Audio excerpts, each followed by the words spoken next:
Hello to any combo lords out there. I'm sure it's a pretty blinding view right now. Let me unblind the audience. Always got to catch a different direction with the camera in this combo class because based on the season, the time always changes. And now they hit us with daylight savings time in California here.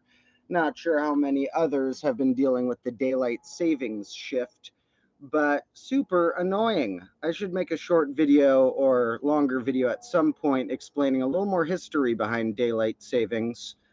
Um, and what's going on here? Um, where did my chat and everything go? Hopefully this is still working. My view on this just changed.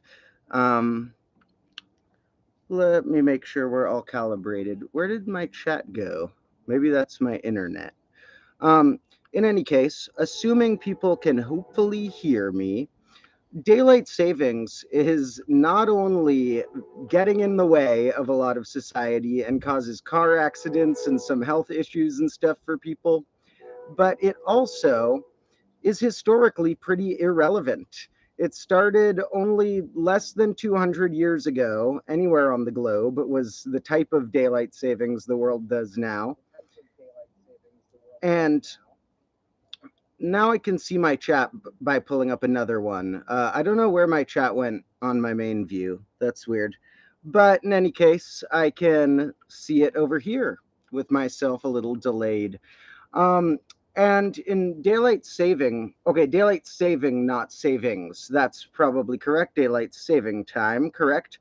Um, and in daylight saving time, it's although some people think California, where I am, should go to permanent daylight saving time because some places it might make sense to fully shift the calendar one way. Having the shift is just ridiculous. You get one day that's a 23-hour day in the year and one day that's a 25-hour day, and it doesn't really help people. Like a common misconception is it helping farmers and agriculture and stuff, and that's often not the case. It was often set up by governments in war times to conserve certain types of fuel and stuff, and usually not that efficient, can cause a lot of accidents, and surprisingly new. It was only adopted in America during one of the world wars in the 1900s. So hopefully that'll be a temporary thing and we won't be stuck on having to do a back and forth shift forever.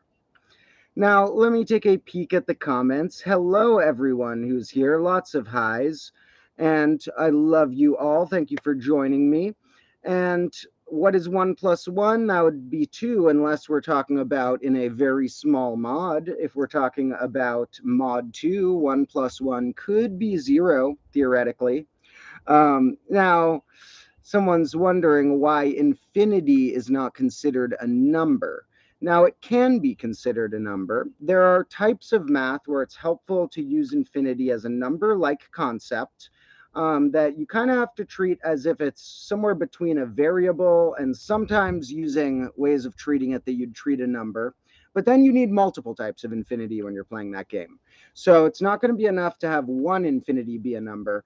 If you're using the types of math where it's helpful to say this symbol, not usually an infinity symbol, often what's known as aleph null or aleph naught being the smaller one, and then different ways of describing other sizes of infinity, often this character, the aleph letter, with a 0 or 1 next to it, or sometimes things raised to other powers to try and describe comparative sizes. But then you need to start having ones such as the countable infinity, which could be said to be kind of how many numbers there are, or how many square numbers there are, too. Or actually, no, sorry, the countable infinity wouldn't be how many numbers there are. That would be more of how many rational numbers there are. Whereas how many real numbers there are would be a second level of infinity. And it's this big question in math known as the continuum hypothesis that I'll have to go into more elaborately another day about whether that other infinity would be called the second smallest or not. But in some cases, infinity can be treated almost number-like, but you can't play the normal number games where I say I'm adding 1 to it or I'm subtracting itself from itself or things like that. It can't be like infinity minus infinity equals 0, therefore this. then you start being able to prove pretty much anything. Like if you let yourself divide by zero, you let yourself subtract infinities from infinities, start hitting similar glitches. So often in math, if you're not using these certain types, or you want to use these symbols to try and categorize what tier of infinity is a thing, infinity is more like a dimension higher than you're at. So, you could have a finite amount of area that's an infinitely small amount of volume, and kind of an infinitely large amount of distance of how many line segments you could fit in it potentially. And so, in one way, infinities are dimensions smaller or larger. And in another way, you could say that they are kind of how many numbers there are. And whether you're talking about how many fractions there are, or how many numbers of all the real numbers, including ones like pi, would kind of give you a different answer of what sort of infinity is the amount of those. So, infinity is more often in math an amount, or an implication that a process is continued forever, an implication that something is non ending. But with that said, I do still like throwing infinity signs into certain equations for fun, and usually that's my more casual phrasings of things, I'll note, are the ones with the infinity signs, and the more technical definitions usually use the infinity sign within like a limit approaching it or something. But in the new episode on the main channel that I'm putting out either tonight or tomorrow, it's a really long one I'm editing with a lot of wild, cool stuff in it. So I'll see if I get it out tonight or tomorrow. There is an equation in there that I put an infinity sign in because it makes it fun to look at the sequence that way. And there are ways in which it's logical to let part of the sequence be an infinity symbol. For example, if I were to be saying, how many multiples of each number, of each integer, are prime? Well, most of them, like how many multiples of 2 are prime? Only 1. How many multiples of 3 are prime? Only 1. How many multiples of 4 are prime? 0. So it'd be mostly ones and zeros in that list. But if I were to start the list at 1, well, how many multiples of 1 are prime? An infinite amount. So if I were being a little playful, when I'm describing that sequence, I could say infinity symbol, then 1, then 1, then 0, then etc. And that's kind of a real way of describing how many multiples of this number are prime, as long as I take the infinity symbol in a slightly playful way, not use that as my most technical way of describing the sequence, but more of a fun little symbol that means at this spot it's endless. Can't put a number there. Any number I put wouldn't be big enough to capture it. So often infinity is a fun way of describing no finite number captures that. Even if you keep stacking up finite numbers, something is happening after all of them. Now, looking at some more comments, someone's asking, could we make infinity minus infinity equal it? I was kind of answering that, but theoretically, there's ways of math you could try and get around these things. You can invent things of arithmetic, whole new systems for fun, where you're allowed to do things like this. But you're going to lose a lot of normal properties. You might lose things like a times b is always the same as b times a, or like you can reassemble parentheses between multiplied together things without it changing just string of multiplication. So you may lose some of your favorite familiar properties if you try and make things like dividing by zero or subtracting infinities work. However, you can still have fun exploring those options, and there are types of arithmetic for fun that try and make them work. And in fact, my why you can't divide by zero video, which is only a minute, so I really skimmed through the concept, is now the most popular combo class video twice. It's the most popular one on the bonus channel here and on TikTok. So people really like thinking about why you can or can't divide by zero. But to summarize that one, there are ways in which trying to divide by zero, as you approach what happens on the positive side, approaches infinity. As you approach what happens on the negative side, approaches negative infinity. and there's a discontinuity at the graph there. And so in my playful way of describing it there, it's trying to be infinity and negative infinity at the same time. But again, that's using infinity in a playful way, when more technically you could say there's no limit at that spot because it's discontinuous. But why not be playful as well? And if we know how to write it technically, also think about how, well, it's kind of like it's trying to be positive infinity and negative infinity at the same time. Or with some sequences like the one I described, it's kind of like an infinity signs hanging out with the integers in that sequence. So leave your thoughts on what other sequences could contain a mix of finite and infinite, because you will see that in the next full combo class episode dropping, which is the wildest one yet. It's approximately the halfway point of how many episodes are going to drop in this grade, although more than half the time may have passed, but I'm getting on a good schedule of releasing them. And since it's about the halfway point of episodes, it also ends up being the longest one yet. Incredibly mathy, but also probably the most chaotic yet. And you'll have to see. But there's fire, water, dirt, trying to reprop up the desk, bubbles, a lot of wild stuff. This one's not for the haters of when the lab coat gets dirty, though. I did put a disclaimer right at the beginning of this one, though, because I had to make sure that when people see me play with fire, they don't get any ideas and they don't try and copy it.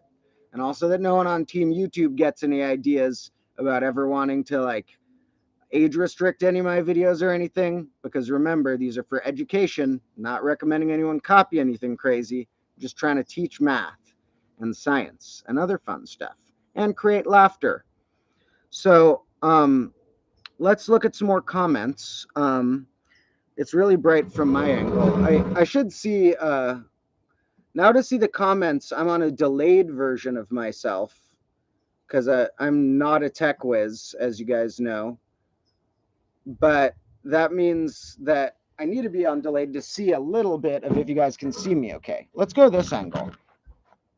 I have a chair set up here from a video you may have seen recently.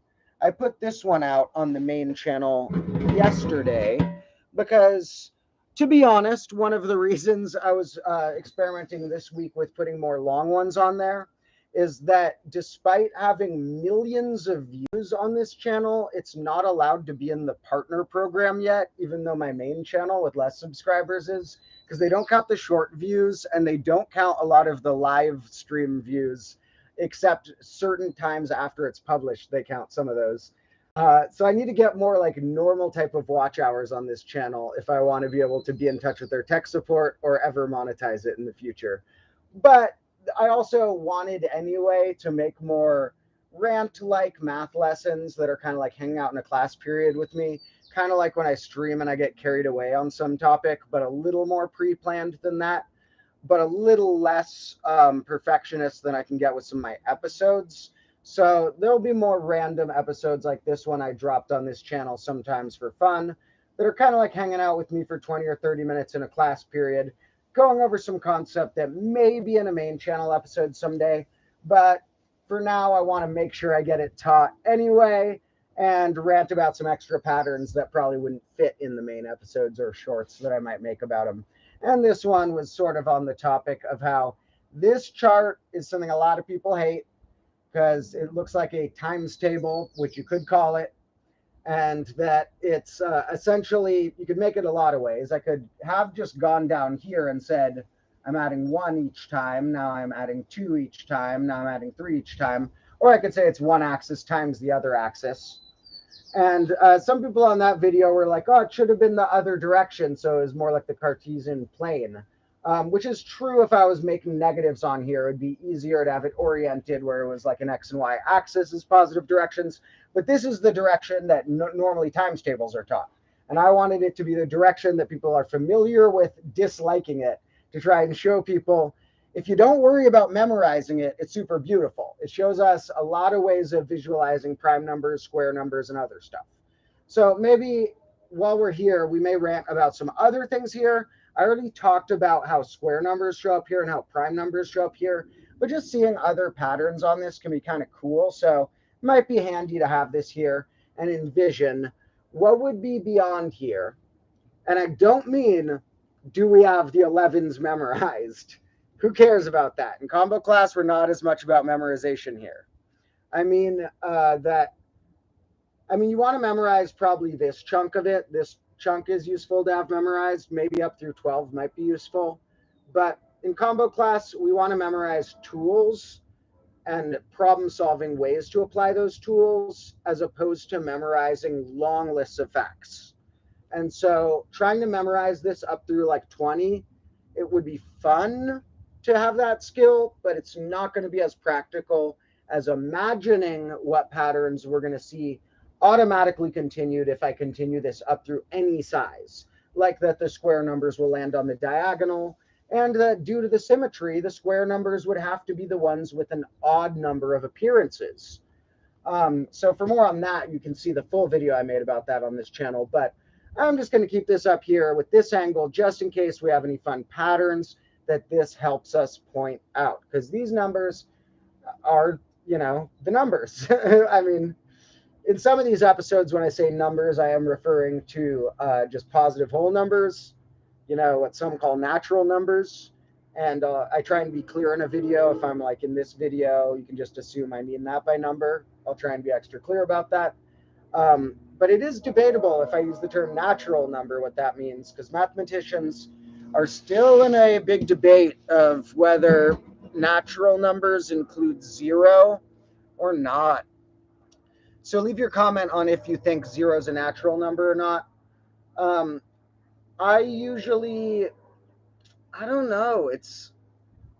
I don't think I'm ready to make my official statement on that yet, because I can really see logic to both sides of it. And so before I make my official statement, I'll make sure I'm solidified in my stance. But sometimes you've got to be extra careful. You might want to say positive integers to mean 1 and up, non-negative integers to mean 0 and up.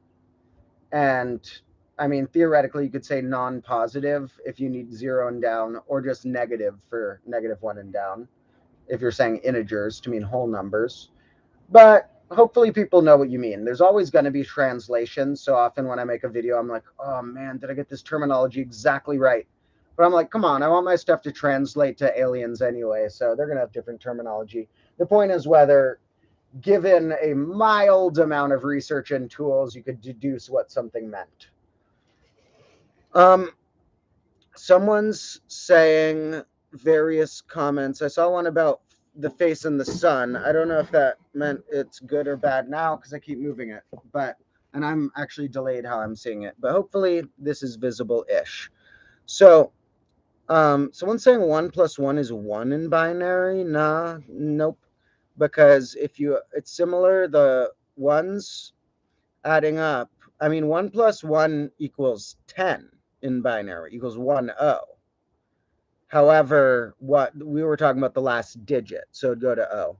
Similar to evens and odds. So I've made a modular arithmetic video where at the very beginning, before you go to how mod 12's like clocks, it makes sense to touch base on mod 2 being like evens and odds and being like the last digit of binary. Now, if you guys want to learn some crazy numerical bases, stay tuned, because today's episode I already have been hinting at, the one I'll drop tonight or tomorrow. But the one that I'm filming right now, because, I forgot to mention this for some reason, but I'm negative from COVID now. I still feel a tiny bit sick possibly, but I am testing negative now and basically better. So that's awesome. Everyone in my family is better now, essentially. So none of us got it super bad. So that was lucky and good. Now, with that said, I just was able to start restarting filming YouTube stuff again. And so this one I already had pre-filmed, but the new one that I've been filming this week that I'll be dropping an episode or two from now is about weird numerical bases. And there's going to be multiple episodes on that. Now, pardon me, I've got to plug this fella in. I'll keep talking while I plug this in, but want to make sure that we keep enough charge going here. And luckily, whenever I need to plug this in, that does mean that I already have my extension cord for if I ever want to make the bubble machine get plugged in. But anyway, weird numerical bases are going to show up in a few episodes for sure. because there's a lot to be said about them. Now, hold on a moment. Gotta plug this in. Thank you for the patience. All right, so I'm actually glad I noticed that. It was really low on battery. Better to pause than to have this die randomly. So, the weird numerical bases will show up in multiple episodes because the more logical ones would be to talk about base 6 and base 12 and base 2 and stuff like balanced ternary, like base 3 that uses negative ones instead of twos and stuff. Um, those are practical bases for humans or computers. But with that said, there's fun bases to imagine that do have really cool abilities that our bases don't have. And so, just to give you a little hint, I guess it'll probably be spoiled in the title or thumbnail of the video anyway. So I'll say that this first level is going to explain how negative numbers as your base number, like base -2 or base -10, are not only possible, but they obviously have limitations, and they're not necessarily like what we should switch to as a society, but they have certain abilities that you can't do with the positive versions of them. So that kind of blew my mind to discover that not only can you have base -10, but it has things it can do that base 10 can't do. So that's going to be an episode coming out in like a week from now or something, because I'm still finishing filming that one. And then after that, the places where the numerical bases will go in the future on the channel is non-integer bases is a pretty wild one. And you can even have imaginary number bases. You can even have base 2i. So those kind of need whole episodes of their own because they get pretty elaborate. So I was planning on having an episode about negative and imaginary bases come first about that. And then the negative bases got so carried away that I split it into two. So negative bases will be the first one. However, the episode coming out tonight or tomorrow is sort of more base independent. The numbers I write, of course, are going to be in base 10 on it, but it's sort of properties that hold true in any base. All right, looking at more comments real quick. Okay, lots of good comments. Thank you, everyone. I'm not going to be able to answer nearly all of these, but thank you, everyone, for asking in any case. How long have I loved math for? I guess pretty much always. I've always had fun playing with problems that were number related or shape related or things that a lot would describe as math. And even with some of my other hobbies like music or art or things, I can take them in a numerical way sometimes. So I always have had passions for writing, for music, for being in nature, and for math. And the math hasn't always been the only thing I loved. It's gone a little rampant and a little crazy in terms of my free time this year. But in general, I've always loved numbers. And then I've kind of mentioned that sometimes when I look back at this year, I'm like, wow, I really got back like hyper into math like just a couple years ago when I started like really reading an insane amount of math and stuff, which I always did to a degree, but I've done even more so in the past couple years. But then I kind of flash back and I remember that I have like notebooks full of weird mathematical experiments and all sorts of like puzzles and games and stuff I would do back in middle school and even elementary school and stuff. So I guess I always was a bit of a math geek in terms of my interests. Me and my friends would like memorize digits of pi and do Rubik's cubes and stuff a lot in middle school. Now, someone's asking why math tests are hard. Probably partially because you do have to focus to be good at it. And so if you don't focus or try, you're not going to be good at the test. But also partially because some of the tests are too based on like memorization like this, as opposed to a good test will make problem solving get you pretty much all the way you need to go. Also, don't put all your merit into test answers. Like, try and do good on tests to do good practically in society, so you get good grades in school and get a good job and stuff. But don't judge yourself based on your test answers. Judge yourself based on, the good things you do in the world, things you create or help create, not how you score on a really trying to be objective and failing to be objective measure like a test.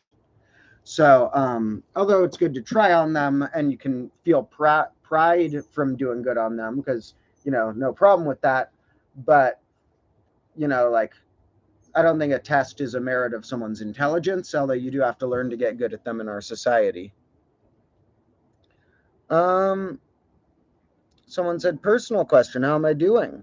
Thank you for asking. I'm doing all right. It's been a pretty wild month, and I'm still like recovering from COVID and stuff a little bit, even though I'm technically negative now.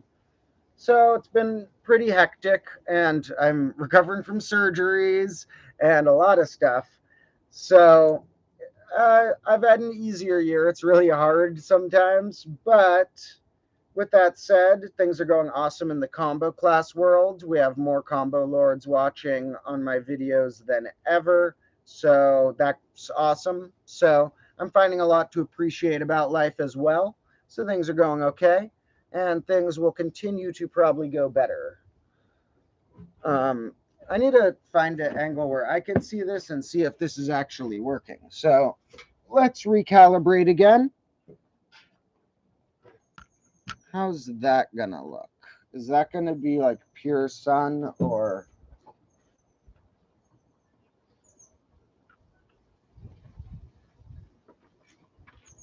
that's probably pure sun? Okay, we're gonna anti-recalibrate, pre-calibrate, post-calibrate. Okay. Um, one of these angles will work. Why is the sun being weird? It actually is nice that it's like this right now, because if it wasn't going crazy with the sun, it would be going crazy with the rain right now. It's okay. I'll block that with my head maybe. There's like one spot that's going weird. Um Sorry for the technical difficulties, everyone. As you know, these streams are a little chaotic these days, but I still like giving people the glimpse into the behind the scenes combo class and a little extra content and chatting and answering questions and stuff.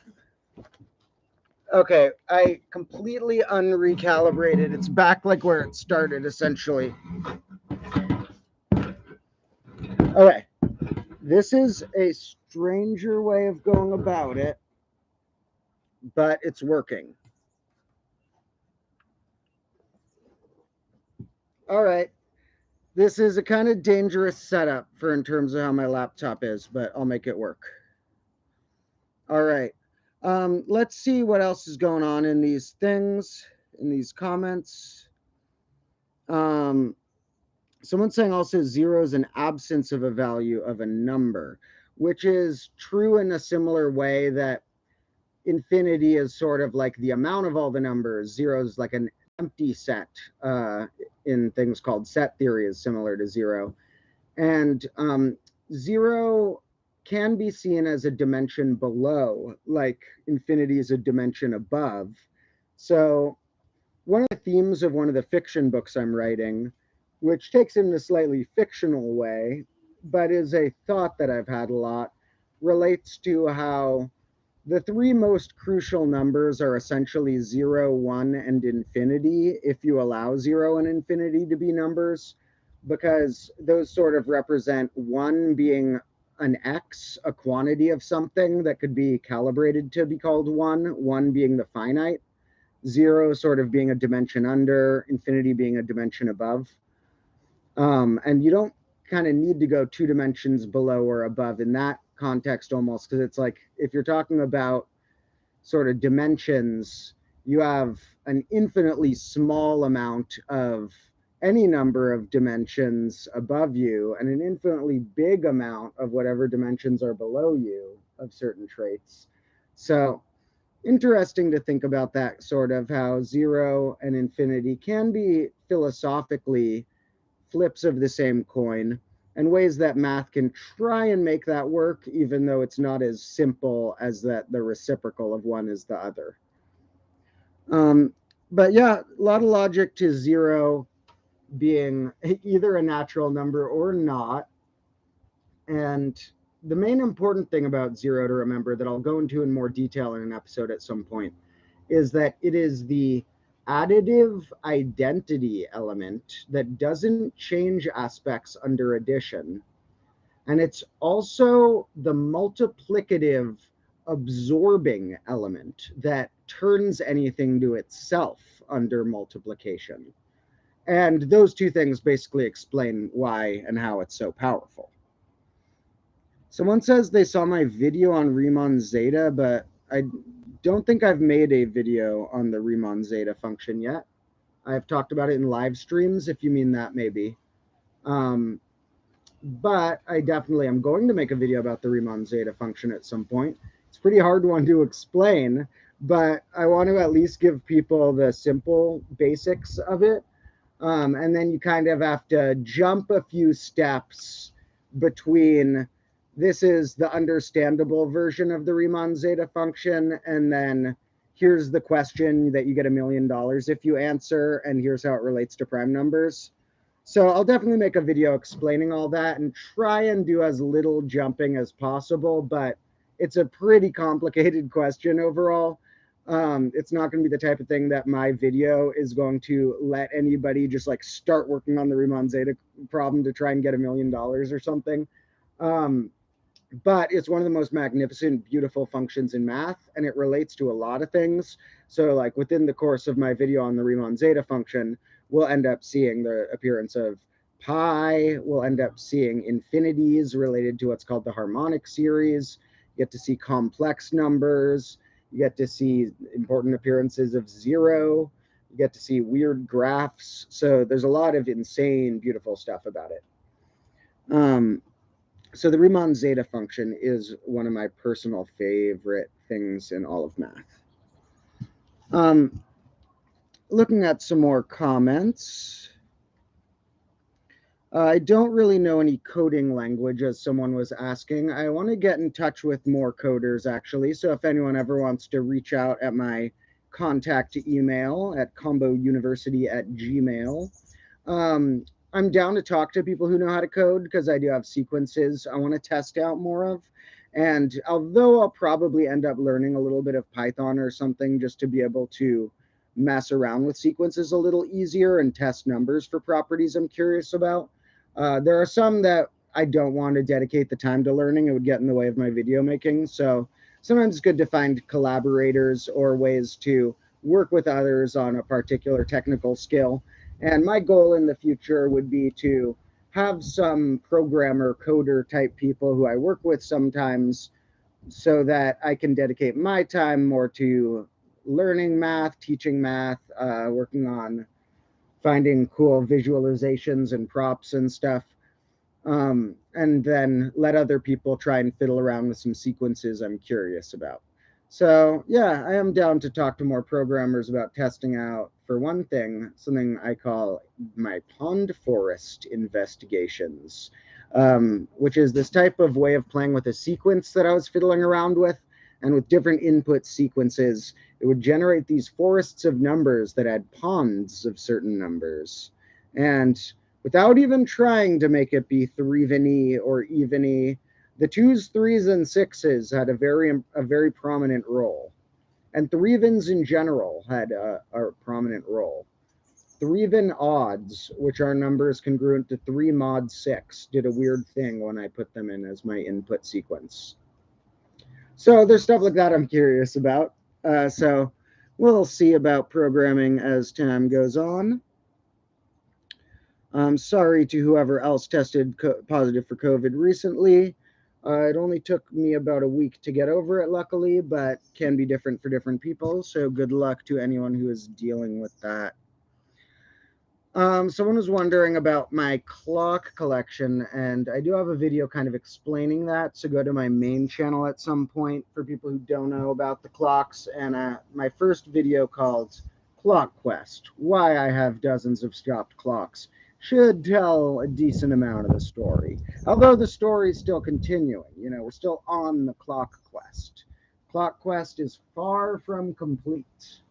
In fact, I anticipate being on the clock quest for a few grades. We'll see. Um,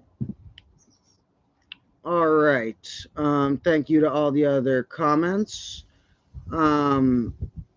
Like I said, can't answer them all right now, but always feel free to ask comments. I just can't get to all of them here.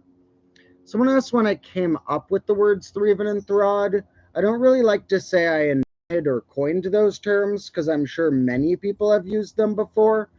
And I don't even really remember when I first heard the term, or if I was the one who it popped into my head, or if I heard it conversationally anywhere. What I remember is that it had for a while been something that I had thought of as a funny potential nickname. And then after I had been doing a lot of math and finding a lot of properties of evens and odds, and then finding a lot of properties of multiples of three surprisingly come up in like puzzles and weird questions about number sequences and stuff. I was like, wait a minute, if even odds so important, then this nickname that I actually genuinely don't really remember when it popped into my head or if it had been something I'd heard conversationally somewhere, because it's the type of thing that tons of people, I'm sure, have thought of jokingly before. It's like even starts with the same sound as three, syllable wise, so it kind of makes sense. Three, then. But really, one day it clicked that I was finding so many multiples of three that I wanted to make sure this term got in the dictionary.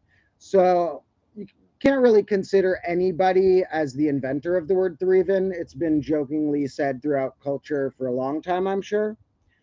Probably since the word even started being used a lot, threeven probably was jokingly said not long after that.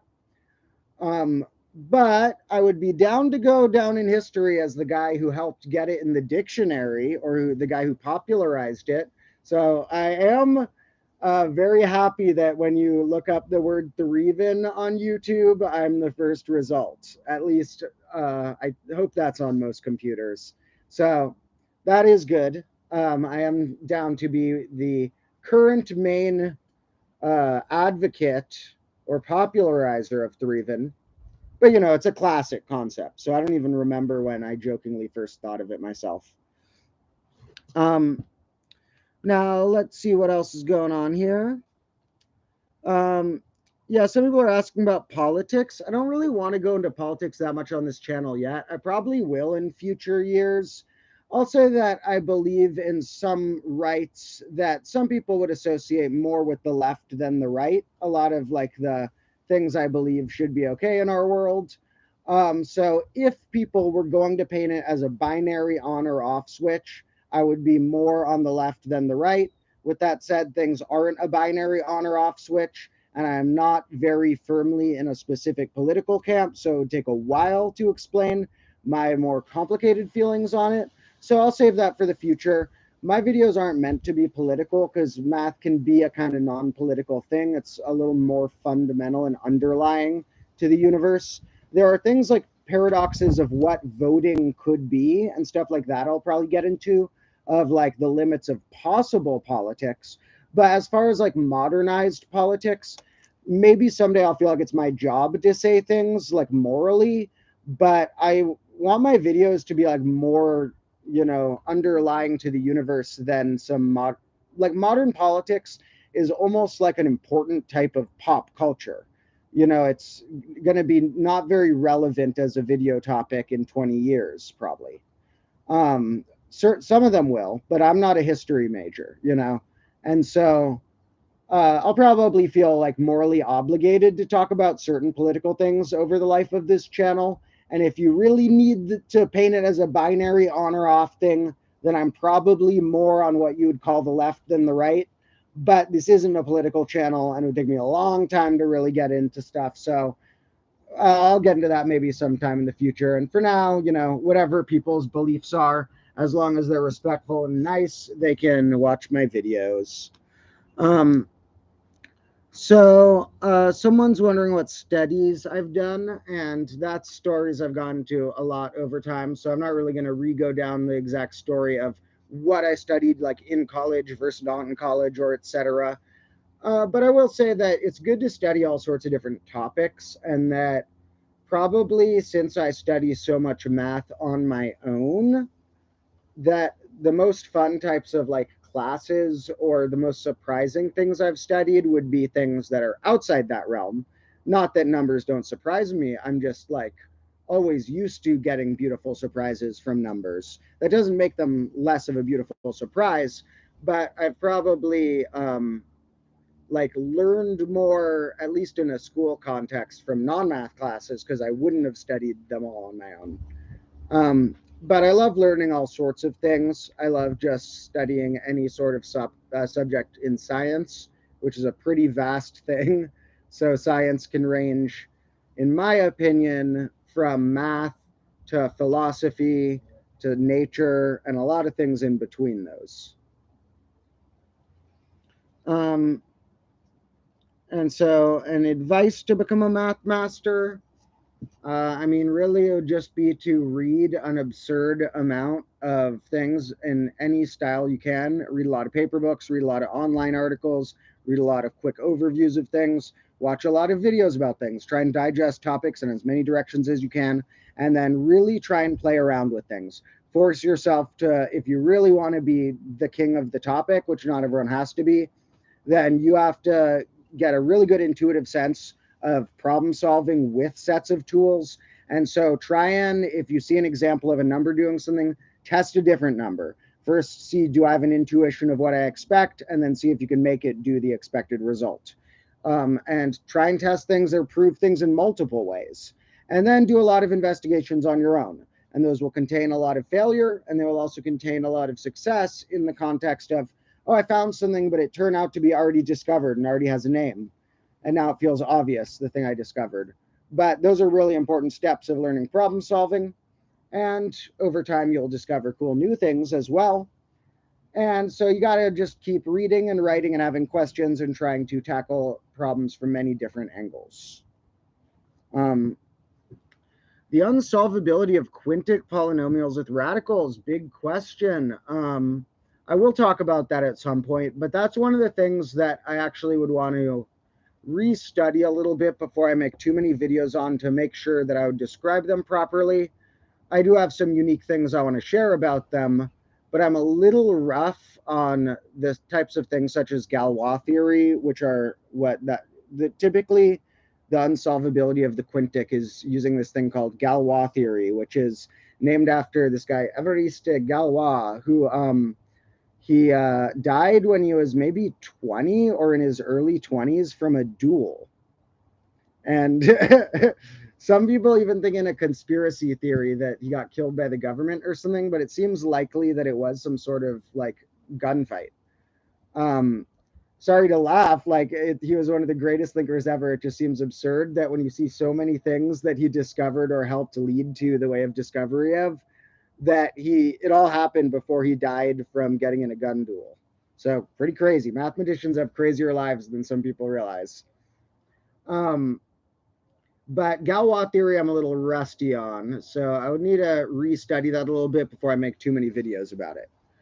I like to make my videos on usually things that I've learned a few times to make sure I learned them in a way that made sense increasingly as I kept re-encountering them, and that I'm pretty solid in how I want to describe them.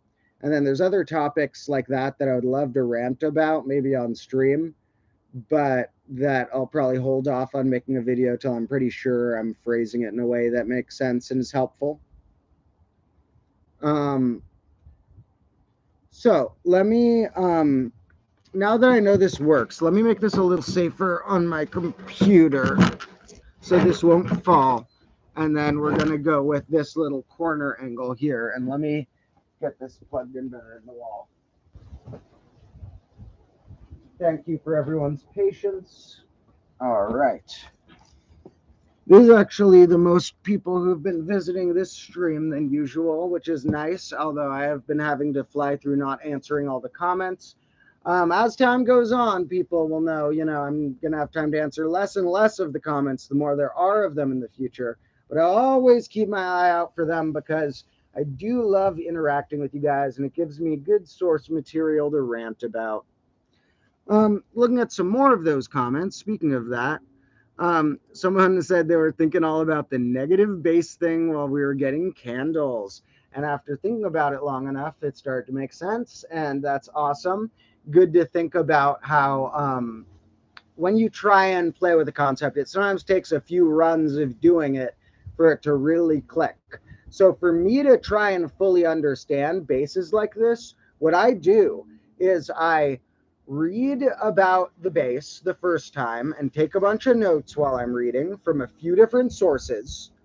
And then I work on something else for a few days and get distracted and forget any tables of exactly what did what in the base. I might remember some properties that I'm like, I think I remember they said that was going to be true. But for this type of numerical base, as long as you memorize what you're supposed to do, like this place represents this, and I'm using this set of digits, then what I try and do is make the numbers myself.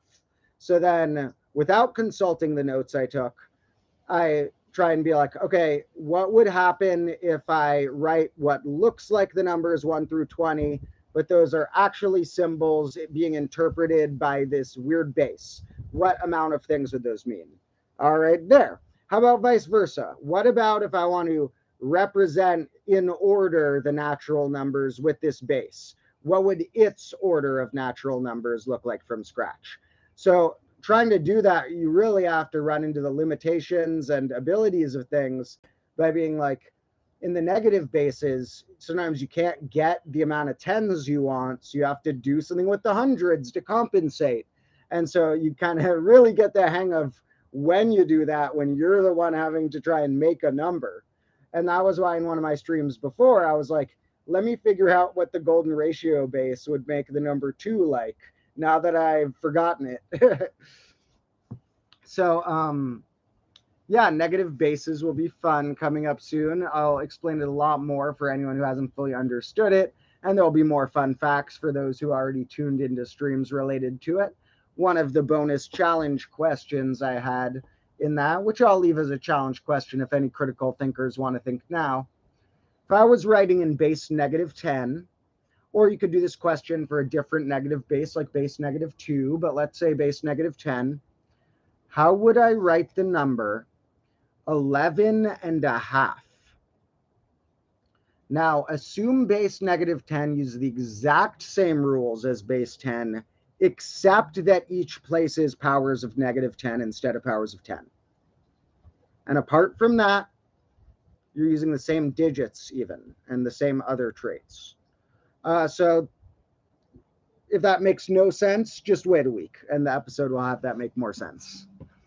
Um, people are teachers in your country tell you not to read math books. That I doubt all the teachers are saying that, but that's unfortunate if your teachers have told you that. Any good teacher won't tell you to not study stuff from outside the class. That sounds like an insecure teacher. A good teacher they'll have faith in the knowledge they're teaching, that they'll be fine with you studying from other sources as long as the other sources have been checked well. So if you get a book, you might want to look up reviews of it and see if other mathematicians thought it was trustworthy and stuff. But books in general have been double checked more than a lot of stuff. So you're having a pretty safe bet with a printed book, a pretty safe bet with certain sites that print articles.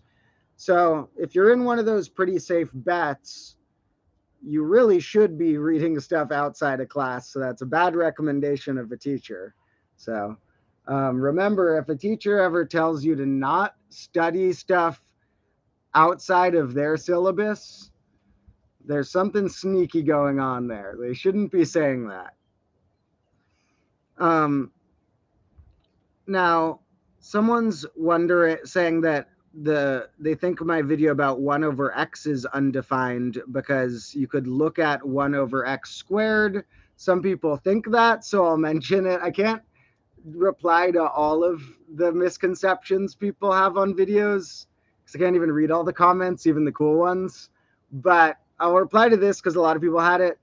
Just because you prove something about 1 over x squared does not prove that about 1 over x. I wasn't trying to prove something about 1 over 0 squared. I was trying to prove something about 1 over 0. And so it just, that logic doesn't apply that way. If you try and play that game where you're like, I proved something about x squared, that must mean it about x, you're going to get in a lot of trouble. And someone's asking, what country is this? I'm not sure if you mean where I am or someone else, but if you mean where I am in the US, I'm in North America. And to be more specific, I am in the Bay Area of California. And it was raining yesterday, and it will be raining tonight and tomorrow. So this is our little chance to stream out here. The rain wasn't going super crazy, and I don't think it's going to go too insane. But whenever it rains out here, I still try and like put a tarp over some whiteboards and a few of the clocks and stuff. Some of my clocks are in my room right now, the more delicate ones. Because, you know, some of the clocks are just going to be out here and just take the toll of the rain. But there are some that don't want to get fully destroyed so quick. So it's a little battle when you have an outdoor classroom. The rain is kind of why the desk is like this. Like why I'm leaning my feet up like this is because they're on my desk. Last time it rained, that happened. So this time we'll see. But I don't mind the rain. Rain's nice. It's good for the plants, great for the front yard, gives me a free clock rinsing. Can't complain too much about the rain. So, oh, cool. Someone says Convo class got accepted to Urban Dictionary. Nice, when they submitted it. Awesome. Remember, people, I'm always down for people to spread the word of combo class anywhere they want online. I don't care if it makes me look silly or weird at times. Anytime you think more people online need to know about combo class or need a combo class related definition or meme or whatever, you can all feel free. I'm not a tech guy. I just make these videos and pop by the Discord and the Reddit and stuff. But if anyone wants to have any other role in helping expand the combo online takeover, always feel free to reach out. My contact email is open for any fans. In any case, let me think. Well, let me go back to the comments before I get myself sidetracked again. Now, let's see. 11.5, we got some estimates of how we would make 11.5. And let me give that a quick little check. And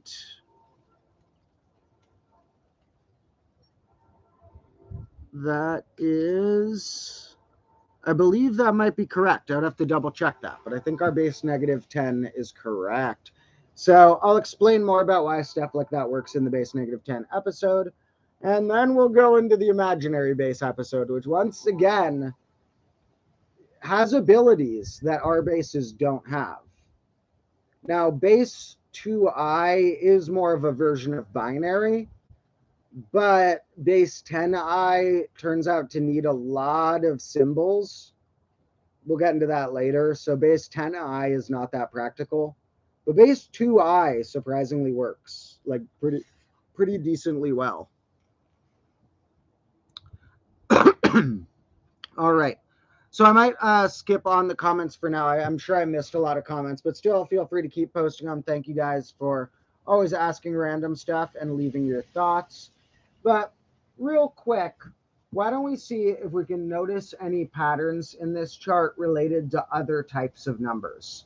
Now, we'll notice there's a big symmetry in this chart where we were going right along the diagonal.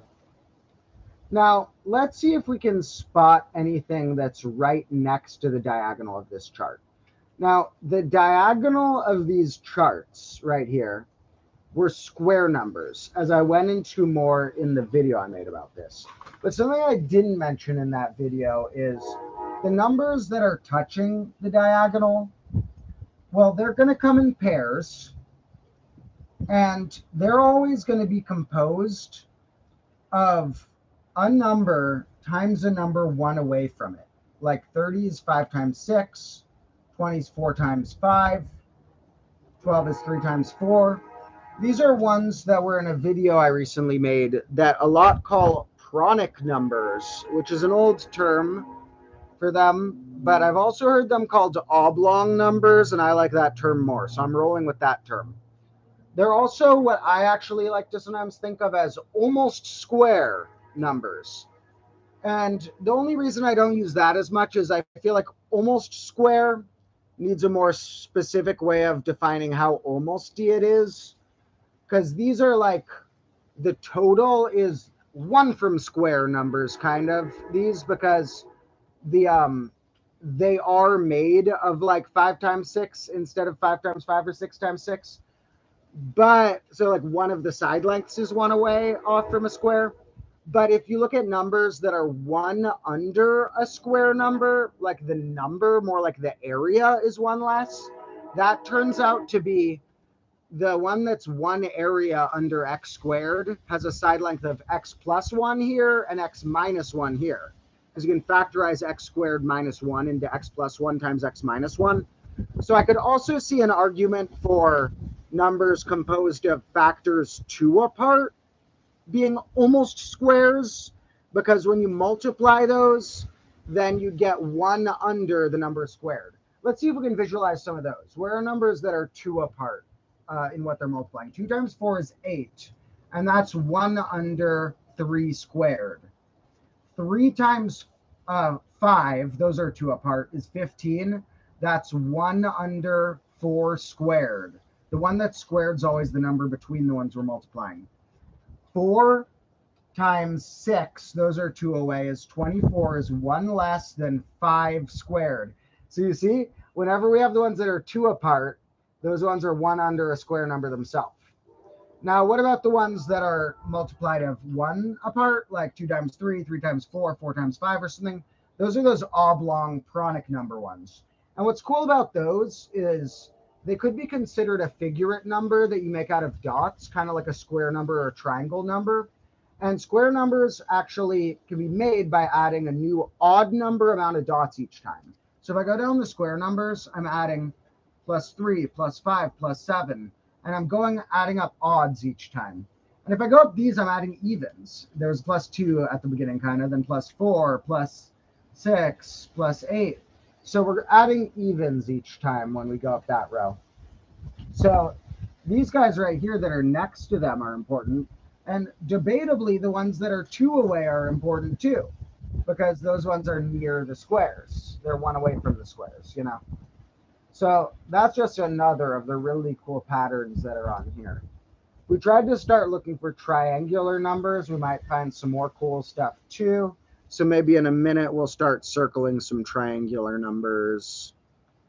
Offset squares is a suggestion in the comments. That's a pretty good one. An offset square could work well.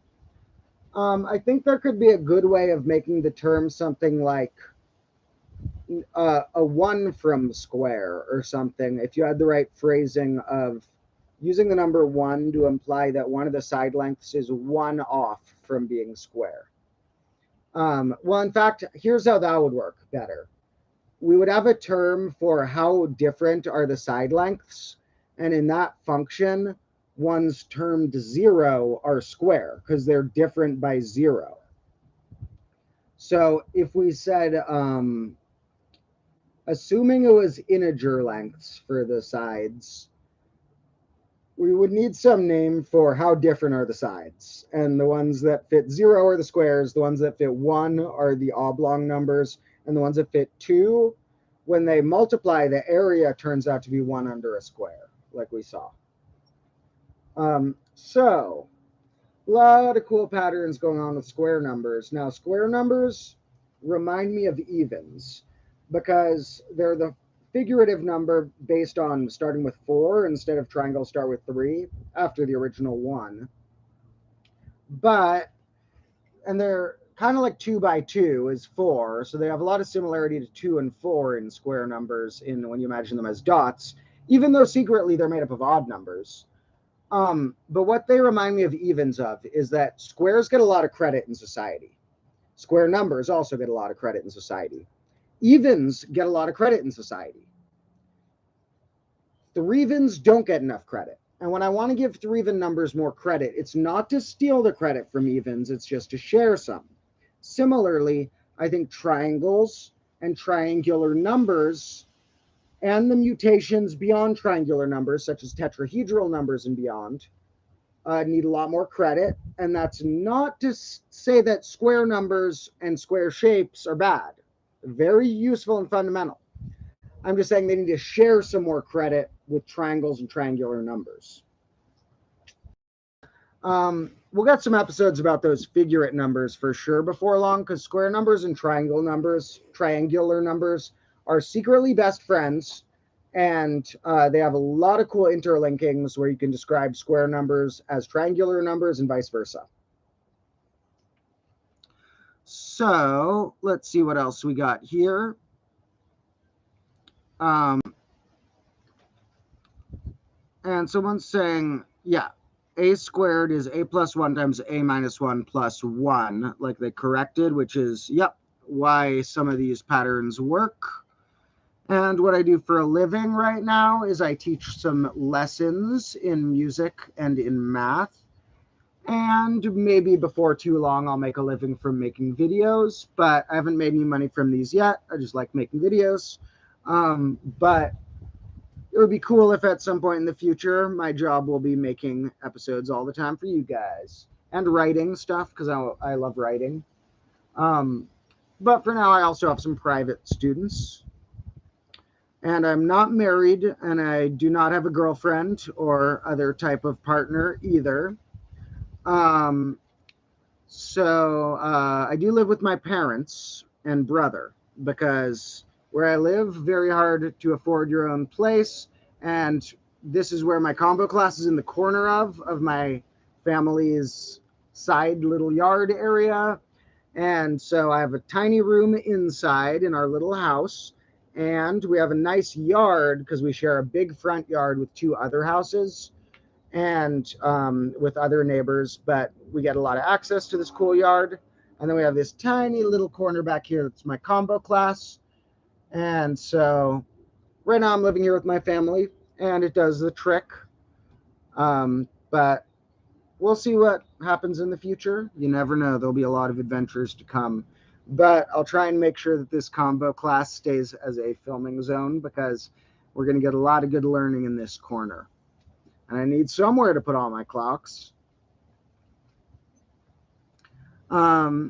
All right, thank you for all more of the comments. Oh, and someone's asking about the digits in base 2i. In case anyone gets carried away and wants to test it out, here's how it would work. Now, remember, when I make an episode about negative bases soon, that's not going to go into the imaginary quite yet. So my full episode about imaginary bases will be a few weeks from now. But if anyone wants to try and make base 2i work and make other numbers, it needs the square amount of the number in front of the I. I'm pretty sure that's always true. Don't quote me on that always being true. I'm still researching it, but at least in that case, it needs 4 characters, counting the 0. So typically it's given 0, 1, 2, and 3. There might be ways to make it work using I's as characters and stuff instead, but most commonly base 2i uses 0, 1, 2, and 3. And there are 4 of them total because that's 2 squared. So there's something going on necessary there, you'll see. Believe it or not, it can make all the integers just fine. Do I think I can make math fun to learn? Well, that's one of my goals. And someone asked if I watch math channels like on YouTube, like Mathologer, and I definitely watch Mathologer. Mathologer is one of the greatest of all. And I, in fact, since I donate to his Patreon, because I wanted to support him, It turns out he puts people's names in the end of the videos too. So starting relatively recently, if you look in the last Mathologer video at the end, you will see Demotro from Combo Class among his supporters. Because I think that the guy from Mathologer, Burkhard, is doing great things for math and for culture, and I'd love to work with him someday. Incredible channel. I also love a few other channels. Three Blue on Brown is great. Stand Up Maths is great. There's a few others I love too. So Number File is great. So there's a lot of great math on YouTube. And I have big goals for this channel, and mostly actually my main channel with the help of this one, teaching some insanely cool topics in math. So there will be some excellent videos coming out of this channel, math related too, but that's not to say there's not already some great works of art out there. So there are some cool math YouTubers doing their thing already. My goal is not only to teach topics I haven't seen others do, or presentations of those topics I haven't seen applied yet, or things that I came up with myself, but also all those channels, despite being incredible, fall into certain traps of what math looks like, or what math feels like to watch. I want to try and capture people who don't expect they would ever like math, that I might have the ability to do that some of those channels don't. So my channel has its own weird, chaotic thing that as I figure out how to make things work around here. But with that difference, I do also take a lot of inspiration from what people like Mathologer have done in terms of using YouTube as a platform to publish their own mathematical findings in a way that's complete but digestible. Yeah, those guys are great. Someday, if this channel ever blows up, I'll reach out to them and see if they want to collaborate in some shape or form. I've actually saved a few of my topics that I haven't put in any of my videos yet, because I think that they're like topics that I've discovered myself, or that I have a really unique spin on, that I kind of want to save until I can do them really well. And I'm not in a rush to them because they're like ones that I kind of discovered things about myself. But things like that, if I ever had the opportunity, I would also happily share those topics with someone like Brady from Numberphile, or like a collaboration with one of those other channels. So if any of those people for some reason ever want to collaborate, they got to hear some of the crazy ideas I'm saving. Someone's saying, is there a certain follower count needed for someone to super chat? I don't even know if I have super chat set up. I think I need to be in the partner program maybe to do that, which is like, it's absurd that they don't count me as having the right amount of watch hours on this channel to be in that, because this channel has gotten like 13 million views when I checked yesterday.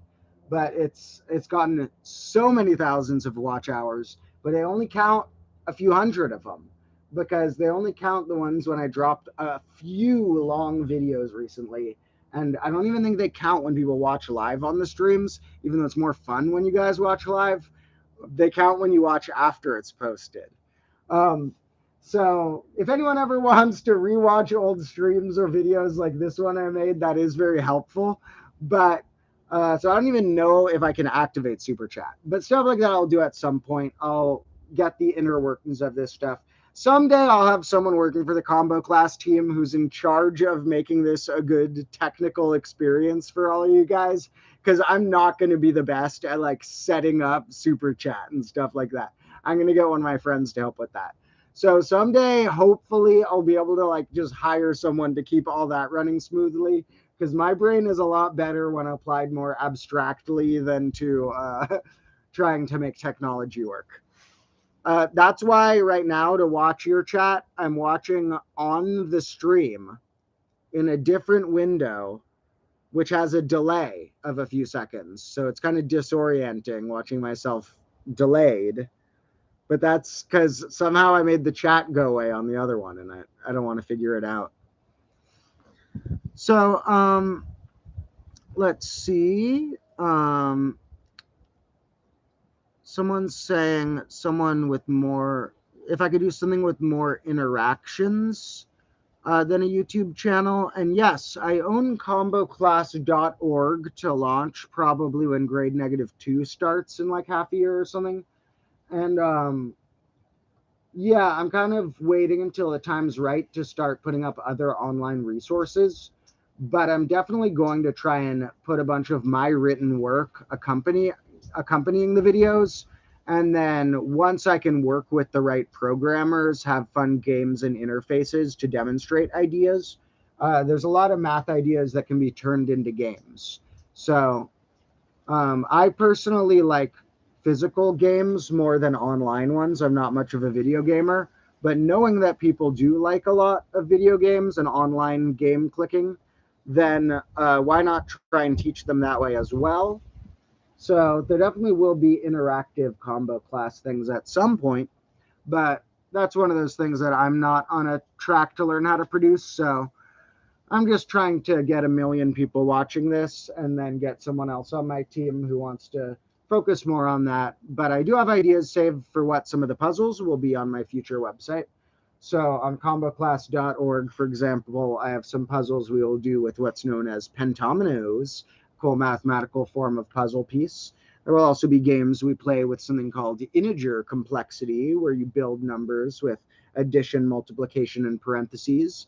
And there will be various dice games involving which numbers you could set on dice to either replicate the odds of another dice by rolling multiple, or which numbers you could set on dice that would cause them to form what's known as intransitive or non-transitive loops that beat each other in strange ways. So those are some ideas I've stacked when somebody wants to program them for me someday.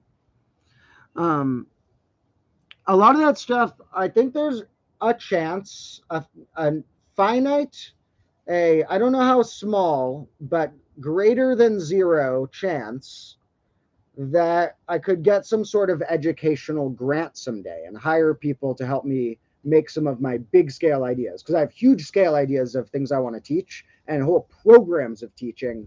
But a lot of that would require a lot of money. So right now, the small amount of money I'm going to make from this show in the future of this grade, I'm just putting back into like better camera gear and stuff.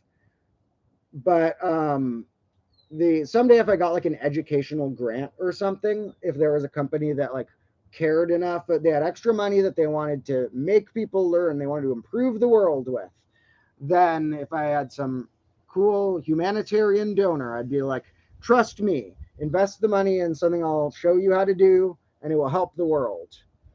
So yeah, we'll see what happens. I have a lot of ideas. um let's see what else the comments are thinking. And um, someone wants more science stuff, which I do want to do. Also requires, for one, it's more possible now because science often involves nature. And I can now get out into nature better now that I'm mostly recovered from the surgeries I had to get this year.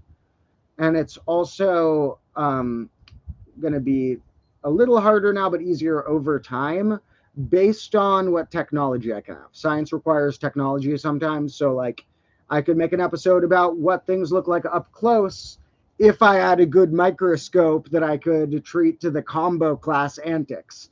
But I don't know if anyone wants me to subject their microscope to this desk yet. So over time, if anyone ever like gets me in touch with cool pieces of science equipment, I'm down to use them to make good videos. But like whenever I think about like, okay, I want to make a video about like lightning or something, I'm like, well, I got to wait until I actually can attract lightning to do that. Okay, I want to make a video about magnetism. Okay, I kind of got to wait until I have a big enough magnet to like drag something in an absurd way. So some of those things I just don't have the resources to do yet. And it's easiest to do the math episodes, partially because I'm most knowledgeable in that field, but partially because I feel like I can make them really catchy just from the whiteboard. It's harder to make science catchy on just a whiteboard. I want to like have a science experiment for those videos.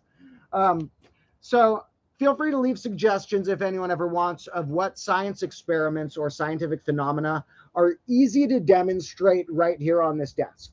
Like, what are easy things I can do with static electricity just right here, or stuff like that. There could be an episode about bubbles before long and the science behind those, because I have all my bubble technology. Um, there's going to be some more cooking ones, because there's weird stuff that happens with eggs when you cook them different amounts of time in different ways. Um, there's going to be some more edible conspiracy ones about what it really means to be a vegetable, and about one about how many peels of fruits and vegetables are secretly edible that we take for granted. So those are some culinary ones. And then, yeah, there's going to be more science ones. Like a lot of the science I like kind of falls into three categories. I want to either film a cool type of plant, I want to film a cool type of animal, or I want to film a cool like chemical reaction. And so the chemical reactions would be like if I make episodes about like static electricity or about like ice or like weird stuff like that. One that I thought would be kind of cool and sciencey, because I like doing experiments. I want to like do more fun experiments, such as how you would collect rainwater on a desert island would be a kind of cool thing to figure out. Um, and or how you would also turn salt water into fresh water a few different ways. And another one that could be interesting was, what was I thinking? Various things about like combustion, or there's a lot of cool stuff to do with science. And then there's plants and animals. And so a plant one I want to do is I want to, now that I can start going in nature again, I like taking hikes anyway. So I'm going to convince friends to go on 4-leaf clover hunts. That I'm going to like, okay, this is a hike basically, but if we find a 4-leaf clover, then you're going to have to film me do a scene about it. Um, and so I want to find a 4-leaf clover and then make an episode about them, the science and mythology about different types of leaves. And then I want to, animal wise, film with bees, because bees are really cool and underrated. So I have a friend whose family does beekeeping. So I'll see if I still have the connection to go to her bees and put on a bee suit and have a bunch of bees like in and around me while I have a bee suit on, or without a bee suit, because I don't want to scare the bees. But if I was told you're gonna get stung, if I was told there's a 99.999% chance you're gonna get stung less than 5 times, then I would be like, screw the suit, as long as I'm not scaring them. I don't want the. So I want to make the bees comfortable, but it would look cooler if I didn't have the suit on. So maybe the lab coat's enough. Maybe the lab coat is bee resistant. It's pretty fire resistant. I mean, actually, this is a burn mark. Um, the burn mark is from a scene in the next full episode I'm putting out tonight or tomorrow. Because I had to demonstrate something about a historical belief some people had about tetrahedrons. And I'm looking to see if I got a tetrahedron here. And so many cube dice, not enough tetrahedrons. That's because they don't make as good of dice, but they're pretty beautiful. The thing about dice is they're about how many sides they have. So this has 6 sides, so it makes it 3 even, which makes the cube the best dicey one. Same with the dodecahedron's a very good dicey one, because 3 even is helpful. However, if I wasn't doing like typical dice style and I was like, how many corners do they have? How many things do they have per face and things like that? Well, then this one actually has 8 corners. The tetrahedron has 4 faces or 4 corners, and then it has 6 edges. So depending which I look at, I get different traits. Is there a formula? If I had some of those traits, could I get the rest? Turns out I can, just knowing it's a 3D shape. If I knew how many faces and how many edges being these little sides, that a 3D shape like this had, I would definitely also know how many corners. And that's because of something known as Euler's characteristic we'll get into in the full episode dropping tonight or tomorrow. Because this episode is one of the ones that I already have the feeling that some people are going to say, I heard about this before already. Because a bunch of you probably won't know anything about it. But for those of you who are going to recognize certain things about what perfect dice shapes could be, and especially how that might apply to other dimensions, you may know the main hook of the episode. But I found a lot of cool correlations of this concept. So this episode is going to go very deep into a lot of weird things that happen kind of in terms of multidimensional geometry, but also the ways that relates to other things. And we even get a little art corner in this episode where I build some shapes using cutting out and taping paper.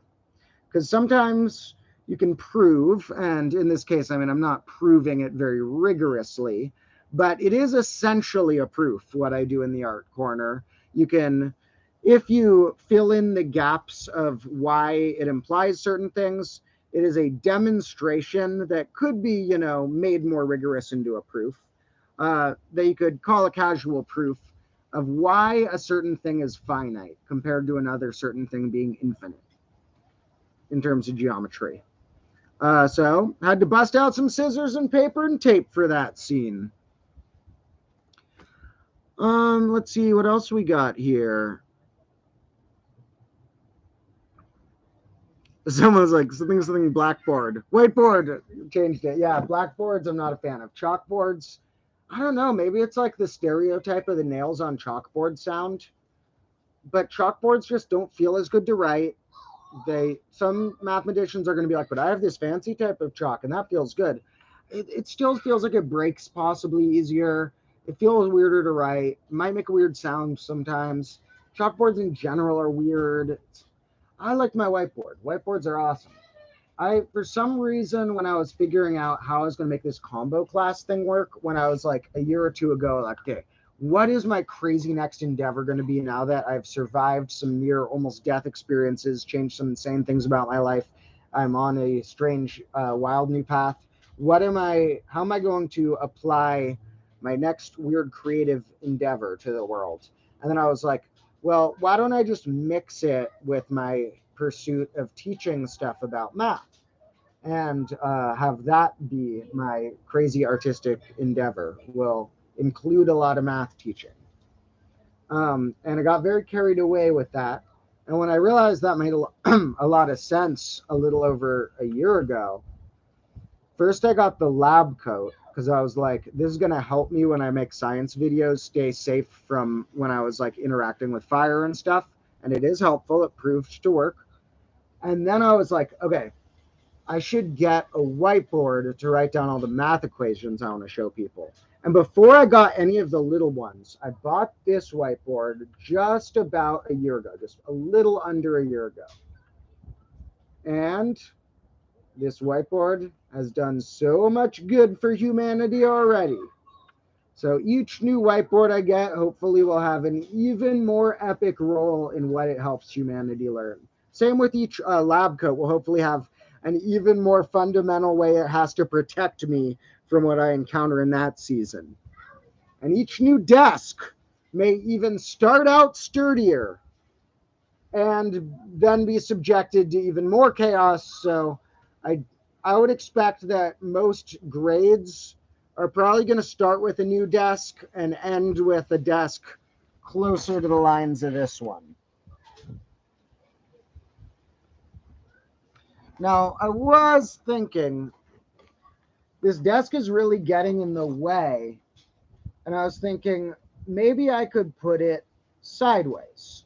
And then when I mentioned that to a friend, they were like, well, yeah, if you put it sideways, that wouldn't change the dimension that much. And I'm like, no, no, no, no. Sideways.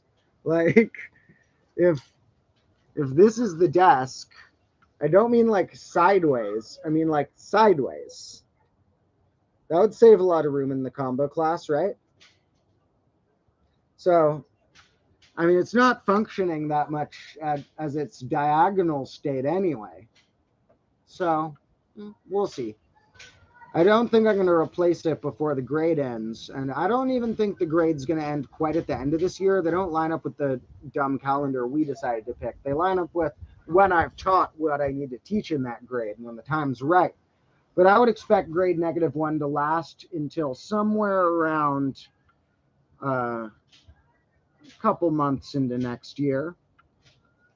Maybe sometime around April Fool's Day, grade -2 will start. Or maybe around March Fool's Day.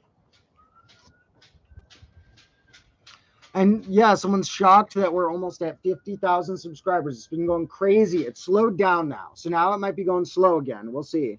But whenever I posted new shorts, they were just blowing up. And the shorts on this channel now have gotten more views altogether than on the TikTok. And the TikTok, I thought, got an absurd amount of views. But now it's just insane. Some of these have gone millions. And so since the shorts do so well, this channel is skyrocketing upward, which is cool. But I need to make more longer videos and stuff anyway, which I want to do, and just get onto the partner program and stuff because they don't count the shorts. But it's crazy anyway, just that there's so many combo lords here all of a sudden. I made a 10,000 subscriber celebration like 2 weeks ago or something. Someone said, can I do a cool dotted line on a whiteboard? Do you mean, can I draw a cool dotted circle or a shape like that? I haven't really practiced it. I don't think I could do it that well. I'll try it sometime, but I don't want to wipe this clean yet. But I'm not going to be the one who can go all the way around a shape very good. I'm clumsy. My brain works better than my physical coordination sometimes. So yeah, I doubt I'll be the best at that. Although the funny thing is, although I'm clumsy going through day-to-day life, when I want to learn a particular skill and I do it enough, I get really unclumsy at it. I get really adept at it. Like I can, in the past, I could do Rubik's Cubes in like a minute. I don't know how long it would take me now because I probably forget how to do it at this point. But whenever I've relearned it in the past, I've really quickly gotten back to like a minute and a half or something just after not many tries. So it's weird how it goes in like some part of your muscle memory that takes a few tries to unlock again. But I've gotten my hands really quick and skilled at certain things, but I'm clumsy with the other things. So I'm not going to be good at doing that challenge, if that's what you mean. If you mean just drawing a cool dotted line mathematically somehow, that's a whole nother story. We could be talking about the Cantor set. That's kind of dotty. It's a cool one I'll get into sometime. It's also kind of three-veny. Or the anti-three-veny. A third and a ninth. What would that be called? Not quite anti-three-veny, maybe. I don't know. I'll think about that one. Let's see. The sun hates the whiteboard, someone said. Sometimes I haven't been paying that much attention. I have the chat here and I have the video slid to the side sometimes. Sometimes I pull it over. But like I said, I'm watching myself on a delay because that's where I found the chat. And my clumsiness extends to me having to figure out technology I don't care about. I am clumsy with that as well. And now that I care about streaming, I'm going to get good at it. So I am going to figure out how to use things where you can like watch my computer when I want to and where I know I won't lose the chat and stuff. I'll make sure it has some cool stuff going on. I'll make it smooth. But with other technologies that I haven't learned to care about, oh man, I'm not the person to figure it out. Although when you're a problem solver, you can figure anything out. So eventually. How much did the whiteboard cost? This whiteboard, they're not that cheap for a big one. The whiteboard cost like I want to say a little under $100 or maybe even $100. The small ones were way cheaper. I got all the small ones for less than $100. All the small ones were probably like 40 or $50, and I have tons of them. This one I got some of the medium ones free. I found one on the street. Uh, this one was like 80 or 90 bucks, I think. So that's part of why I'm only going to get one for this grade. Although now that I think about it, I should get more big ones per grade. So now I've just realized when I said I want to get a new whiteboard per grade, if I get a bigger budget, maybe I'll have the factorial of the absolute value of the grade be how many whiteboards I get at the beginning of it. So like we're in grade -1, so the absolute value is 1, 1 factorial is 1. So maybe next grade I'll have 2 of these. Third grade, grade -3, I'll have 6 of them. Grade -4, I'll have 24 of them. And then like the government will cut me off in grade -5 and we'll switch to triangular numbers instead of factorials or something. So yeah, we'll see. Maybe more whiteboards will help. I actually saw they make whiteboardy wall tape stuff. So I don't know if my walls indoors on my wall of my room are going to be too bumpy to write on well, but I might put stick-on whiteboard tape that you can just stick on my wall behind my desk, and then I could start streaming in my room possibly and have not have to bring whiteboards in there, just be able to write on the wall, but it would be whiteboardy. On the other hand, maybe I'll just write on the wall and start streaming on there in there and only write equations that are worth it on the wall. I do have a big old wall of space back there. I could just start writing equations on. We'll see. Yeah, I probably will start streaming inside at some point. And it could be this week because it's going to be raining again out here. I need to prepare for that. I never prepare for it raining, and then it starts raining, and I come out and start, got to tarp everything up. Oh, someone said I have a leaf in my hair. Is it still there? I must have vacated. I like when the leaves fall. Good old accidental crown from the heavens. I think that nature is helping me out here. And in fact, the leaves, you know what it probably did? Before the leaf fell, it probably had fallen because it had gotten so loose. Why was it so loose? Because it had been ricocheting so many raindrops off it from yesterday that would have landed on this desk and damaged it more. So that leaf was protecting this desk throughout the rain, and then it did its duty and dropped. So these leaves are my friend. Now they're going to turn into fertilizer probably, because when I leave them on the ground, they turn to dust and dirt, along with the dice. And eventually when archaeologists dig down, they may see, although the lowest layer is actually technically landfill where we live here, so there's like glass and metal and random stuff in there. Above that, we would see a clock layer and a dice layer, and then perhaps a layer of nice soil from all of the future plants that will grow and decompose on this ground. I actually have a whole planter thing. It's almost as big as this desk. It's like my planter thing is like as tall as this whiteboard, but like that wide. And then, I mean, not like as tall upward. It's like, okay, the planter is like a foot by like 3 or 4 feet, and it has stilts, so it's a few feet above the ground. So I might put that out here and fill it with soil and plant weird stuff. So if anyone has any suggestions for sciencey things they want to see me grow, some that I know I want to try are, I want to plant a potato to see if I can grow poisonous potato berries. They make a fruit that's a berry that looks like a tomato, but tomato's in the nightshade family and it's a safe one, and potato fruit is not. Now, obviously, I'm not going to use it for any purpose. I'm not going to grow it. No one's going to eat this potato fruit. I just want to document one for science. But I think that would be kind of cool because they make poisonous fruit. So I want to see if I can make a potato do it. I don't know if it's possible from a potato you get from the store or not. I need to look it up.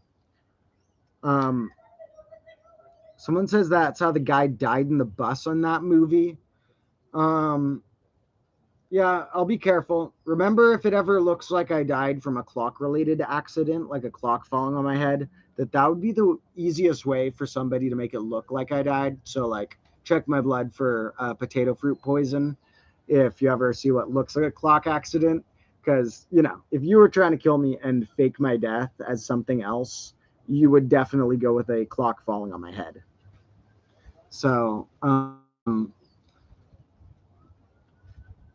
have I heard of Streamlabs? Uh, I've definitely heard it before. I forget exactly what it is. I don't watch many streamers.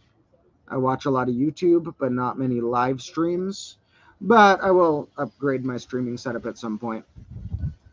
And streaming on Twitch, I don't know. Uh, I guess it depends in the future on things. I'm just going with YouTube for now. I'm not against the idea of streaming on Twitch, but I don't know if anyone wants to see that, they can recommend it. But for now, I'm sticking with YouTube. Um, and someone said that's not at like 1 a.m. for them. Well, it's 1 p.m. for me here. It's 1:13 p.m. Um, but which means it's 13:13 on a military time clock on a 24-hour style 13:13. Um, So it's the opposite side for you. And it's always interesting in my streams how the time fluctuates. But like I said, I try and vary my streams a little bit. So I have some earlier ones and some later ones so that different people will have the chance to catch it. Someone asked if it's a wooden fish on the fence.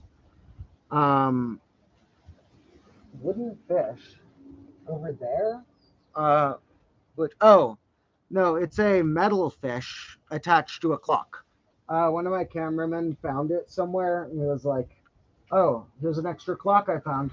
My friends know if they find a clock to bring it here that is like a dead, broken, or otherwise unneeded clock. So, yeah, that's a fish clock. There's also some other crazy stuff on there on the shelf. I forgot to put it back, but for Halloween, I put a creepy mask and a animal skull. And no, I don't know the origins of this animal skull. Um, but let's see if this will work. Yeah, so those I need to put back somewhere before it rains. Um, I'm glad that somebody is noting that some of the videos answered questions that they had but didn't know the answer to, such as tetration and three-evenness. And yeah, that's I think some of the most captivating videos will be the ones that questions someone may have had once themselves.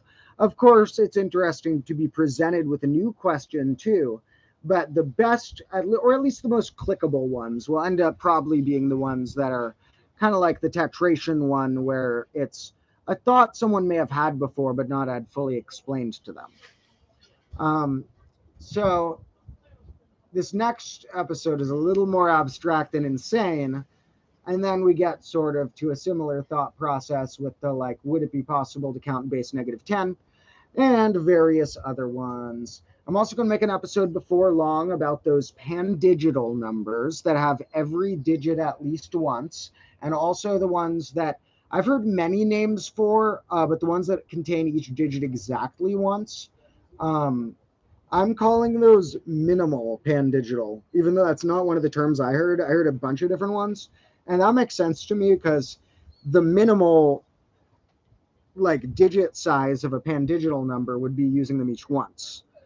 So pan-digital numbers and the minimal ones in particular, not just in base 10, but properties they would have in any base. Gonna go into that in an episode. That'll be fun. Probably call that one Pan-Digital Pandemonium. What else will be coming up? Let's see. You also got factorials will definitely be a whole episode to their own.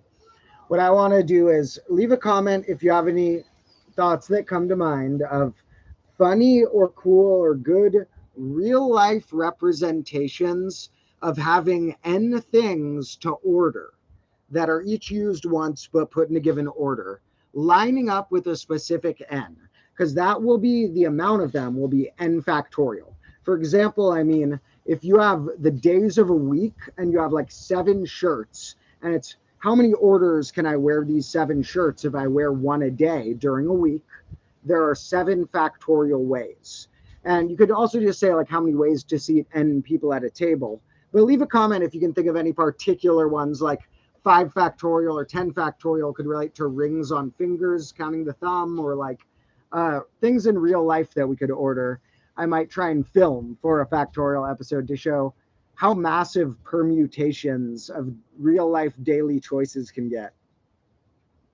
Someone's saying my dad's yelling at my mom. I don't think so. I think that's kids over there somewhere. There's a bunch of neighbors in various different places. Someone's asking, did you clean up your yard after the broken eggs? But by the way, good call about neighbors. My neighbor did say he saw my videos and likes them, who lives over there. So I've made an ally, and I'm going to talk to him again sometime in chat. So the neighbor who I was worried about always polluting their yard with bubbles and clock debris is an ally. Why is this in someone's recommended? Because they have joined the Combo Lords in Combo Land. And did I clean up my yard after the broken eggs? Yes. And in fact, for folks who complain about food waste, I don't know if I got any complaints about that, but I feel bad when I waste food, but sometimes I think it's necessary for the sake of making things captivating enough that they teach more people. Like, I think breaking 10 eggs will do the world better with captivating people and making them learn the math and learn about three-even things and respect eggs than just those 10 eggs. So I did lose 10 eggs in the three-even episode that I cleaned up. However, 2 eggs survived out of the dozen, and I ate them. So I did eat the other 2.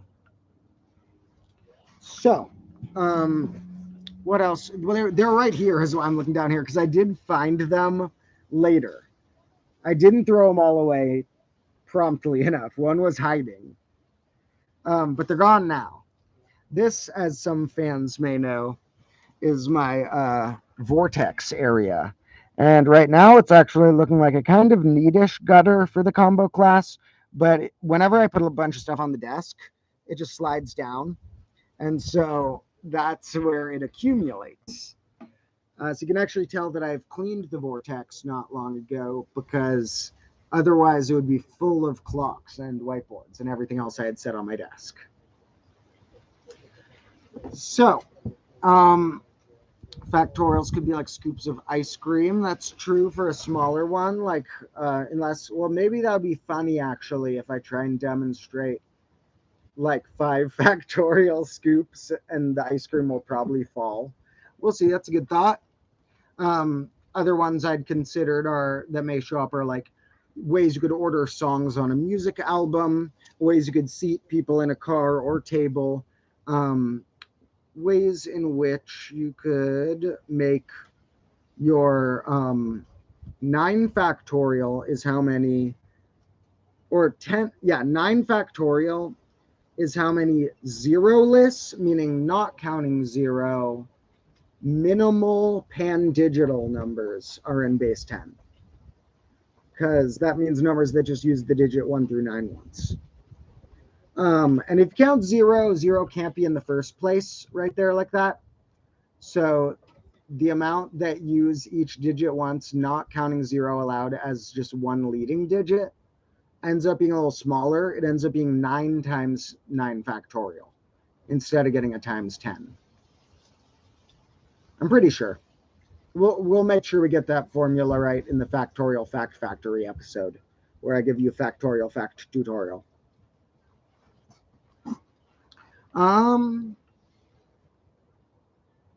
Let's see. Any other questions? I may have to go before too long. I want to get back to editing that episode to possibly be able to drop it today. And it's going to be a wild ride. It's like 22 minutes or something. And there's also going to be other videos like this coming soon with more patterns you could see emerge here. Remember, one of the main patterns that you could observe here is prime numbers are going to appear, apart from 1, which only appears once. On an infinite version of this, prime numbers are only going to appear twice each in a symmetrical way. And so this is synonymous with how 1 only has itself as a factor, primes have 2 factors, other numbers, whole numbers, have more than 2 factors if they're not prime or 1. But how many times they happen tells us cool things, like how close they were to the diagonal showed us cool stuff. We could also say other completely different things, like we could see what happens when we go like halfway to the diagonal. We could see what happens when we wind around on some sort of pattern. Let's see if we can spot where some triangular numbers live, for example. So like triangular numbers are, and real quick, just see if there's any comments. Oh yeah, the camera is blinding. Sorry guys. You are correct. Thank you for the suggestion. Let me go back to where I can see it directly. Whoa, that's trippy looking for my angle. Okay, I need to recalibrate.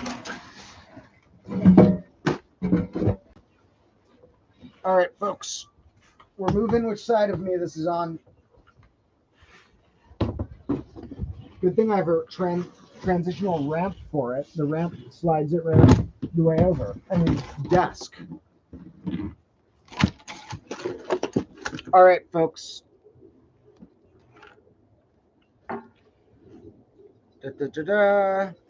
So let's see where the triangulars live in this inside of this chart. So we have 1, and how we can find our triangulars is we had 1 is only going to happen there, but now we have 1 plus 2 as our next triangular. So now we're looking for all the 3s. But we can also just find them by going 2 down the line, 3 down the line, 4 down the line. And this chart on the top axis fits the first 4 triangular numbers, 1, 3, 6, and 10. And a reminder for anyone watching that 10's coolest trait is not that we have 10 digits, and is not that it's 2 times 5. It is that it's the 4th triangular number. But that's not a trait that makes it beat 6, because 6 is the 3rd triangular number and the 3rd factorial. So 6 is better. So, you know, also, I was thinking about is that part of why 6 is such an efficient mod and base and stuff, like I love base 6, is that 6 is composed by multiplying the first 2 primes, and it lives right in between the next 2 primes. You know what I mean? So we're going to go down this axis because it is symmetrical, and there's our triangulars as well. And now let's see where else stuff lives. 3 was prime. However, it's the only prime triangular number. So 3 is the only one that's going to happen twice. 1's the only one that's going to happen once of these. 6, though, we know 6 is a pretty divisible number for its size.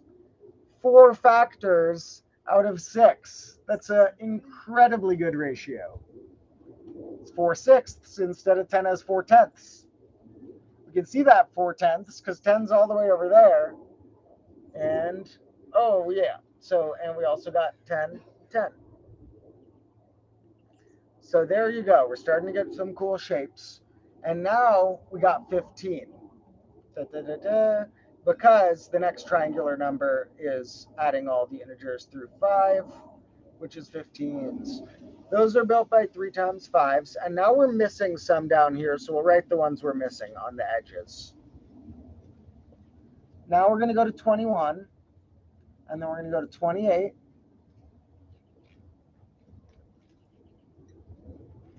All right. So 21, we got 7 times 3 and 3 times 7.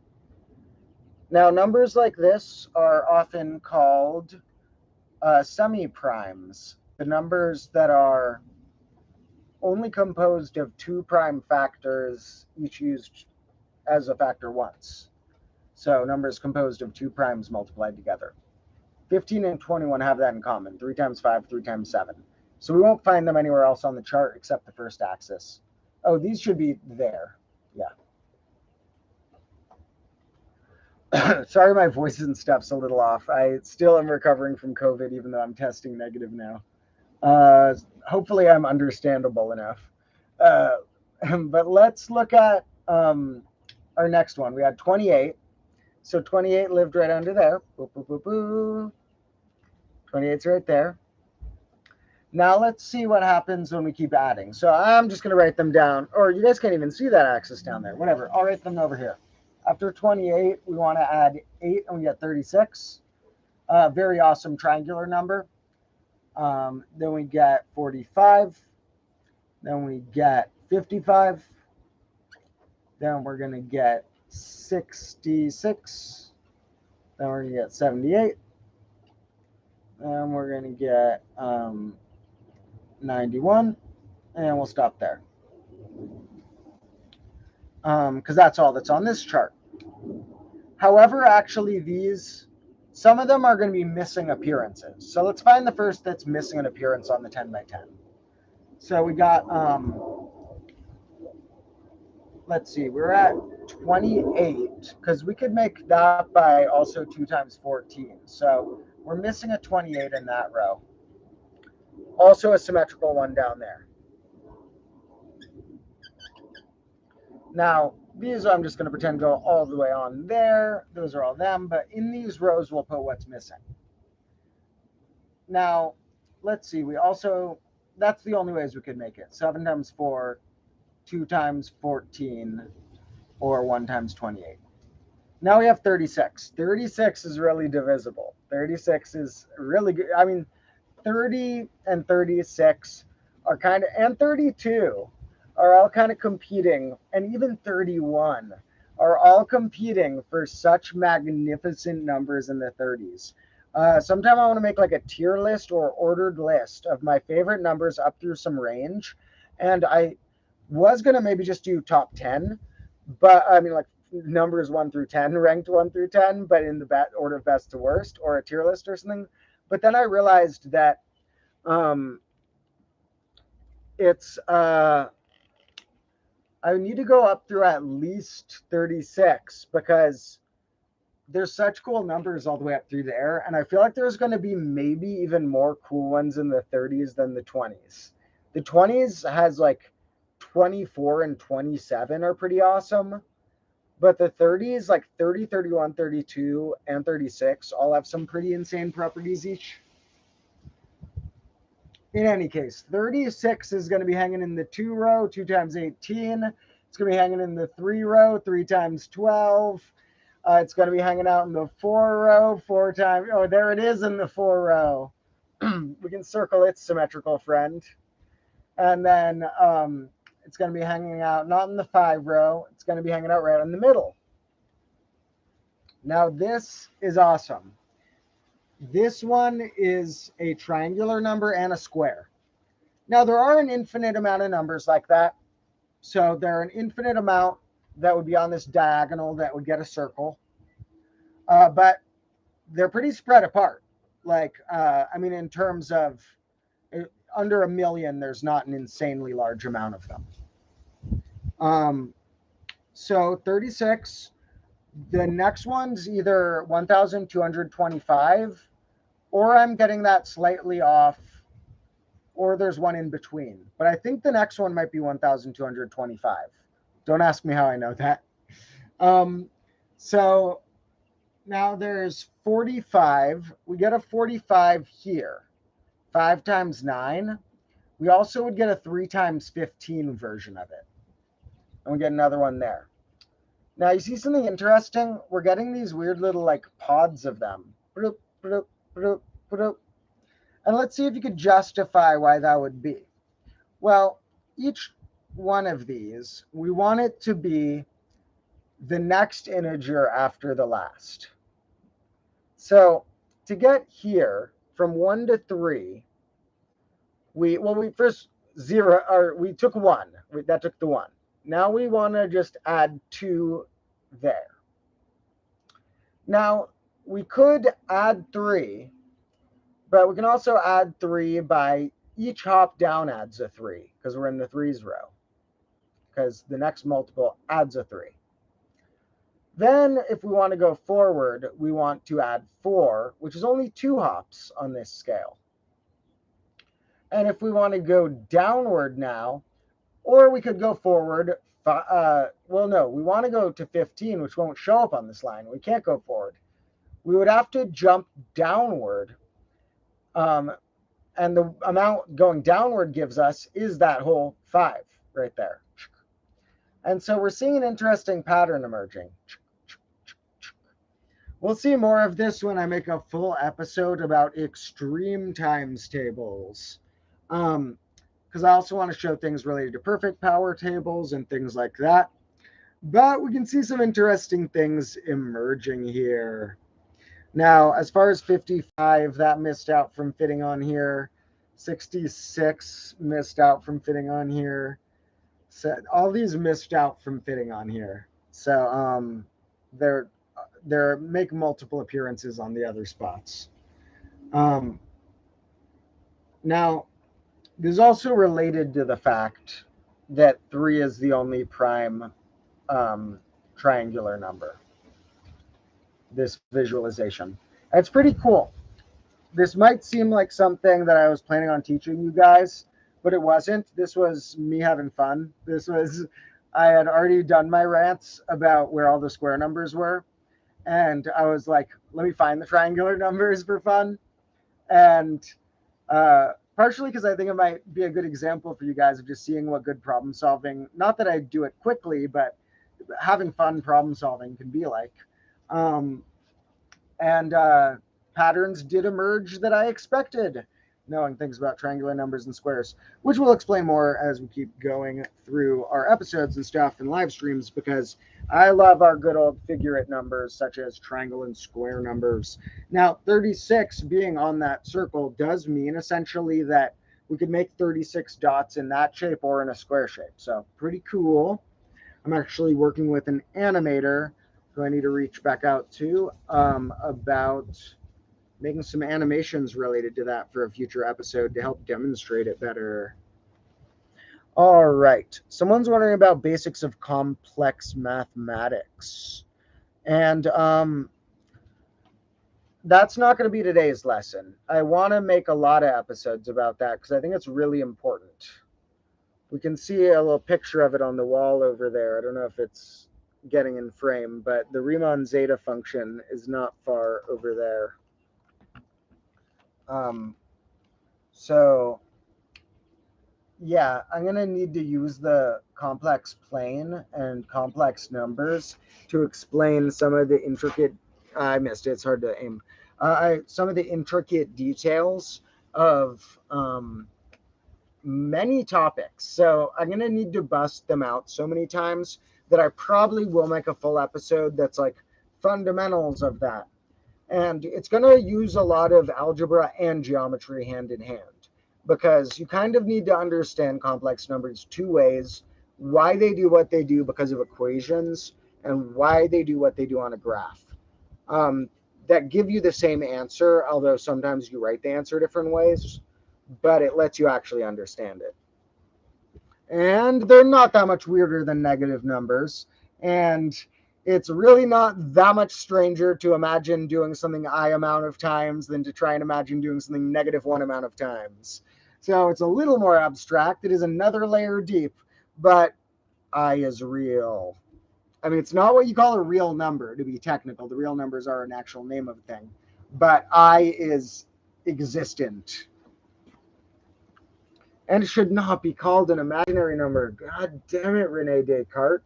Rene Descartes named them that because he was like a nickname that stuck. And when you guys hear me throw out a lot of nicknames, you might be surprised that some of the terms we use from history were just thrown out as a nickname once. Usually I like that. The author Clifford Pickover, for example, nicknames a bunch of random types of number in his books, and sometimes they're what mathematicians have grown to call them. But God damn it, Rene Descartes nicknamed imaginary numbers that because he didn't understand their uses, even though he made a lot of other, like, ironically, a lot of like things to geometric as well as algebraic, things that like would go hand in hand with that, but he didn't understand the connection or scope. So it was a diss or a roast, and it stuck. And now we know imaginary numbers are very fundamental to a lot of things, and they show a whole new pattern of some equations where, like, if you want to look in between values of functions that might only make sense for integers to us, sometimes you need to imagine another axis to the graph, and then you see what's happening. I've done favorite mathematicians a bunch, so I won't give all the answers why. I'll just give a quick shout out to some names again. Some of the greatest mathematicians of all time are Euler, Gauss, Ramanujan, John Conway, and Terence Tao. Um, so, and I also really love just math authors. So these are more math popularizers or recreational mathematical thinkers. Um, but although they did come up with important things, they're more in the realm of what I do, which is like sometimes coming into something really interesting, but more so like trying to share magical patterns with people in like an entertaining, informative way. Some of my favorite mathematicians of that category, who I would call mathematicians, but they're not the greats in the same way Euler is. But some of my favorite of that style of mathematician are Martin Gardner, Raymond Smullyan, and Clifford Pickover. And those are very fun authors to read who came up with a lot of cool stuff. I'm not trying to discredit them anyway. They're the ones I relate the most to. Um, but they're different than someone who dedicated their life to trying to go deeper on equations. They would spend a good amount of time, like, even though they would do that also, they would also spend a lot of their time in writing, kind of like my videos do, trying to show a cool concept and bring it to the spotlight. Like, why don't more people know this beautiful thing about numbers? Why wasn't this ever taught? Um, Someone said I need to teach them too. People could theoretically reach out if they want to try and get some sort of private lesson. I don't know if I'll ever have it available in my schedule much, but it's, you can always reach out. I do offer private lessons sometimes. And in fact, although, yeah, I really need to look at my schedule. I just got over COVID. So now that I'm over that, I might be able to do all my private lessons again. So there's always a possibility for that. I also think people have asked if I'm going to start a Patreon at some point. And when I do that, which will probably happen at some point, I want one of the tiers to be some sort of lesson with me. But I'm not sure if there'll be a tier expensive enough to be like a private lesson with me, although it's possible. Um, but there might be some that are like smaller group classes on Zoom with me or something for people who do want to pay for that. Um, and I don't need much money, so I'll be able to make whatever I ask people money for totally worth their while. Because all that money would help with is getting crazier science equipment and better camera gear and stuff. Um, but show's going fine. Grade negative one's working surprisingly well. Thank you, everyone, for everything. Um, Now, let's see. I might have to end the stream pretty soon. Yeah, money for more clocks. I was thinking of getting a PO box or something for clocks, but like the coolest ones are the biggest ones, and I don't even know the restrictions or size limits they'd allow.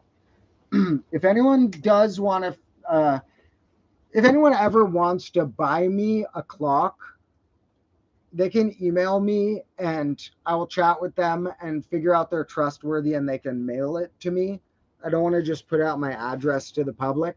But if anyone's a fan and wants to chat with me about mailing me clocks or getting them sent to me, I'm totally up for it. Or weird science equipment that you want to see in a video. I'm totally up for including whatever. I have made this show out of surprisingly little money. I pay editors and cameramen a bit, although sometimes it's friends who do it for free also. And the props I got super cheap. I found them used and like did whatever I could. Um, like the lab coat and the whiteboard added up to like 150 bucks or 180 bucks or something. And all the rest of the stuff probably added up to a similar amount of props. And then each episode does cost me maybe like, if I some of them I edit myself, but it can cost $100 or $200 for filming and editing sometimes, to hire people too. So yeah, I still need to figure out how to make that work. It would be cool if I wasn't as worried about making sure I have all my private students forever, and I could worry about making the videos strictly and writing books I want to write and stuff that will involve a lot of math. Um, but we'll see what the future will hold. Grade -1's going great so far. I don't have any grandfather clocks. I want one. When you look online, all of the new ones are like hundreds of dollars. So I need a broken one. I need somebody to have a broken grandfather clock near me. They're also really hard to transport. So I've looked on Craigslist and stuff, and there was one or two I saw, but they were really far from me. So I need like somebody in a city really close to mine to have a broken one to want to give it to me for free or for like $20. I'll pay up. I'll pay up to $50 for a grandfather clock, working or not. I have my grandfather's clock. Really, my grandfather built one of them, but it's indoors because it's more. It's not a good durable material. And he didn't like build it from scratch. It was like a kit. Um, there's a clock right here that if I'm not careful is going to fall and cause me some head damage. This clock is just like hanging from this little nail, trying to get the job done. Some of them would hang on these nails, they like barely do the trick, and then it just like nudge them wrong. Um, by the way, you ever wondered what was inside the desk? We'll look in there before we end the stream. I think I got to end it pretty soon. My throat's feeling kind of hard from talking so much. I love talking to you guys and sharing knowledge, but I am still recovering. All right, we're going on a little tour. You want to see what's inside the desk? Wait, can you guys confirm? I have it switched onto a different page right now where I can't see the chat, but I can see myself just fine. Can you confirm if you can hear me just fine still? I'm looking back at the chat now.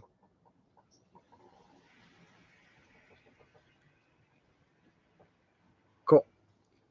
All right, cool. So, you want to see what's inside the desk? I'm going to save this for a full episode mostly, but look. It's going to be hard to make this camera get a good angle. There's like this weird honeycomb pattern in there. You see that? So, if you thought the desk was broken, all I got to say is if you can see something, it's not fully broken. So, oh yeah, and here's that animal skull I was talking about. Whoa! This is my little chaos corner I'll share with you guys.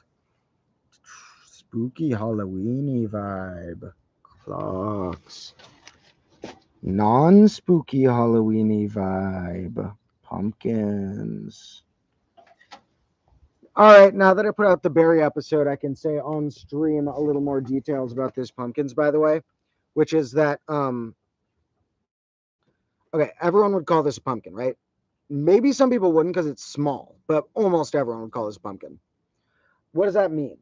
Well, this is a berry. It has a botanical type of species, and it's a berry. It's one of the fruits that is grown from a flower from a single ovary from a plant. Single flower, single ovary, fruit, berry, botanically. So this is botanically a berry, but not culturally. Now, and watch my Halloween special on the main channel if you guys haven't, because this is kind of a follow-up to that. But what about this? Is this a pumpkin? This is a berry, but it's a different type of berry, different family or what. I always have to be careful when I use the botanical terms. I don't know if it's a different like genus, a different species, different family or what. But this has something different scientifically about it, but it's also a berry.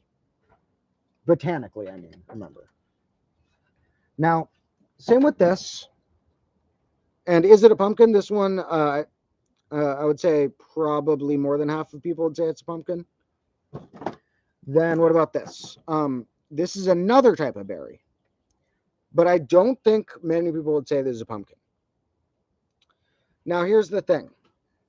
pumpkin is just a cultural term. It's not a botanical term for any specific species.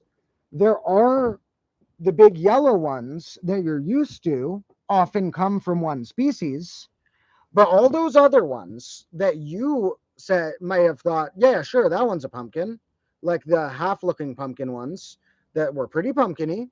Some of those were called pumpkin by the grower at the store, or either the grower or the supermarket. But the pumpkin, what was I going to say? There's no definition for which of the gourds that are berries are pumpkin. And it's most commonly this one family that's massive yellow ones, but it's all are massive orange ones, but it's other types too.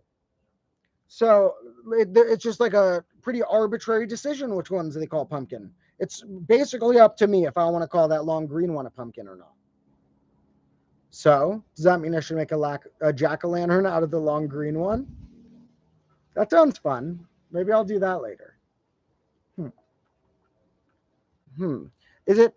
It's not like somehow stupidly against YouTube terms of service if I use a knife to like carve jack-o'-lanterns during a stream, is it? Because I'm considering getting a knife to carve jack-o'-lanterns.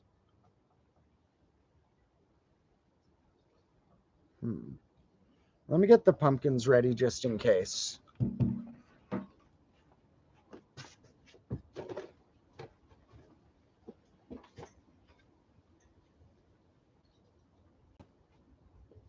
Now the problem is these are actually harder to cut.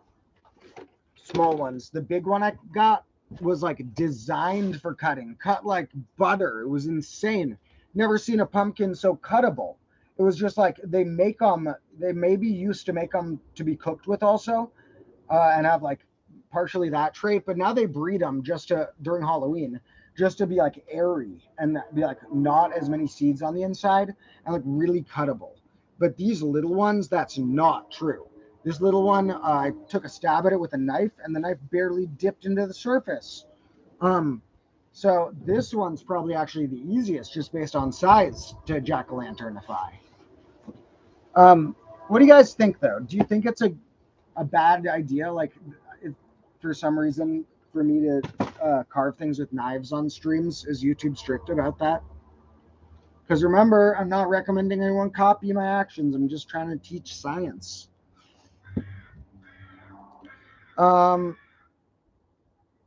Maybe I'll think about that because I'd have to go get my tools anyway. But for now, I'll keep the pumpkins here. This one actually feels really okay. Wait, maybe I'll just use a different tool right here because this one feels so weirdly like malleable.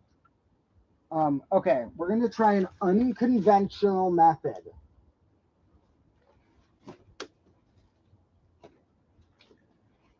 This is a screwdriver. And I'm going to see if I can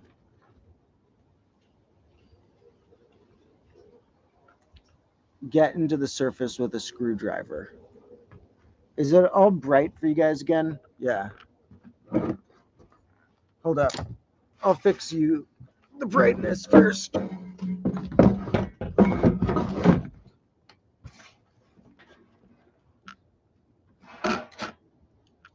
All right. It might look like a weird angle I'm going for here, but trust me. Oh, no, it's not going to work. The camera's tilting. Okay. May look like a weird angle here, but trust me.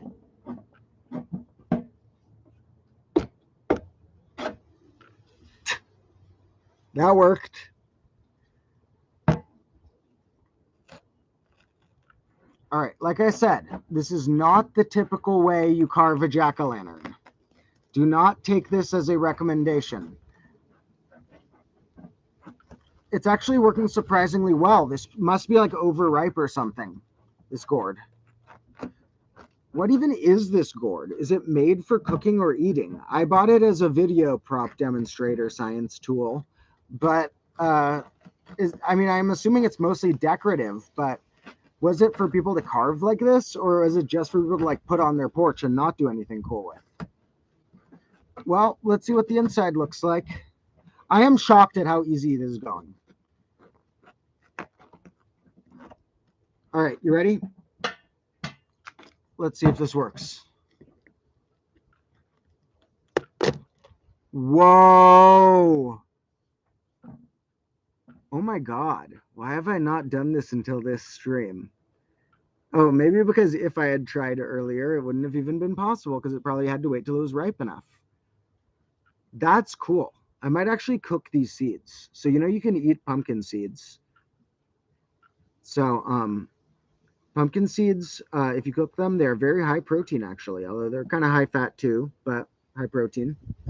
Um, so that's cool. I need to figure out what is this. Wait, I think I have a picture on my phone of what they called it. Now I want to look it up to see what parts of it I can eat. It looks cool. Um, in any case, I don't know. Maybe I'll make it into a jack-o'-lantern instead. So that one worked. Let's see what's in another pumpkin. I'm having fun with this. And this is right now. This is your guys' chance for making the stream go on longer because I was gonna end the stream and then I got this childish desire to open the pumpkins. So we're gonna do that for a second.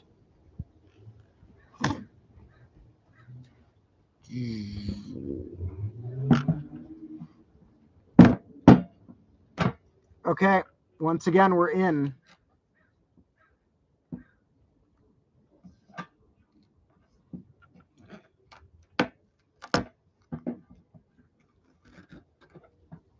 Okay, let's see if this works.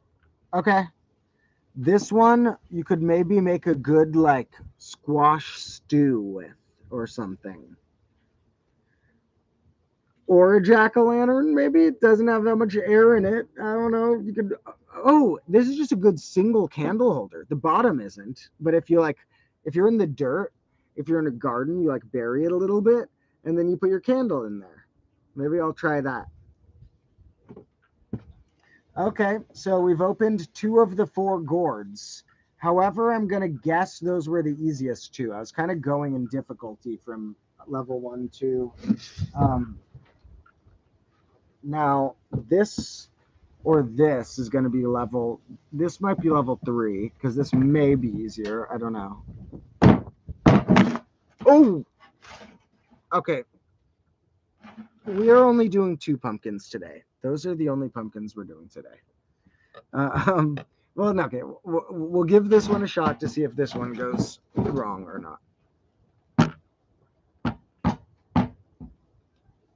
Yeah, no, this one's too hard. I'll hurt myself if I try and do it. And remember, when you're doing a science experiment and you think you might hurt yourself, stop the experiment. So, what up? So, hello to whoever was on there recommended, and hello to everyone else. For some reason, it's promoting the stream more than the others, but that's okay. We always have a good time around here in the combo classroom. And yeah, I should get a better angle anyway, because if they're recommending it to people, they need to know what time it is. So, yeah, just in case they're recommending it to people who don't know what time it is, this will help maybe. But I think I am going to end the stream soon. Let me see though, what's going on in it. Yeah, there's been a bunch of people stopping through. This has been real nice, but I'm going to roll out so that I can work on some things, get my voice a little less raw sounding, finish recovering from that COVID I just tested negative from recently. And to make it a good wrap off for the stream, though, I'll bust out something we did have the other day. And remember, I had those weird flavors of Kit Kat from Japan that they don't have in the US, and I don't know what flavor they are because the wrappers of the ones I saved are the different ones. Well, We still have out here green flavor, other shade of green flavor, and boy band member flavor. Wait, I needed to focus on this. It's worth it. Leave a comment if you know who this is. I don't. Is that a member of BTS or something? Um, so, all right, we got to try the flavor. I had the other one the other day. It tasted kind of, they always just taste like a very mild variation on what a Kit Kat is. However, it's pretty interesting experience.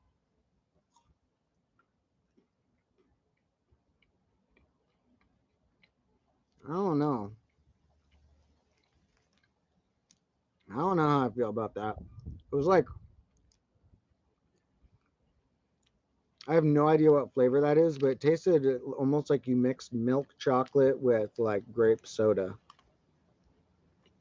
I don't know about that one. It was all right. I'll eat the rest of it. It was, yeah. I'm giving that, I'm giving that one a C. But in any case, I'll save one of these or two for next time. We got those. And oh, actually, one more fun thing is here's a better example of the honeycomb desk. Oh no. Um, well, this was part of the desk, and then these guys also start coming out. So this is what's in parts of the desk, weirdly enough. So, like I said, you thought the desk was broken, but if you can see something, is it fully broken? All right. Well, I am going to head out now. I love you all so much. Thank you to all the combo lords now and in the future who see this. You're all super awesome. I'm excited to teach you some more stuff. Stay tuned for that new extra long, extra crazy main channel episode dropping tonight or tomorrow. I'll also make a trailer on this channel probably to let people know. With like sometimes I put out one or two of the facts as short videos as well once it drops to steer some random people over there. But the main channel, remember, is my biggest goal. So check out that new Halloween special and the new episode coming out tonight or tomorrow.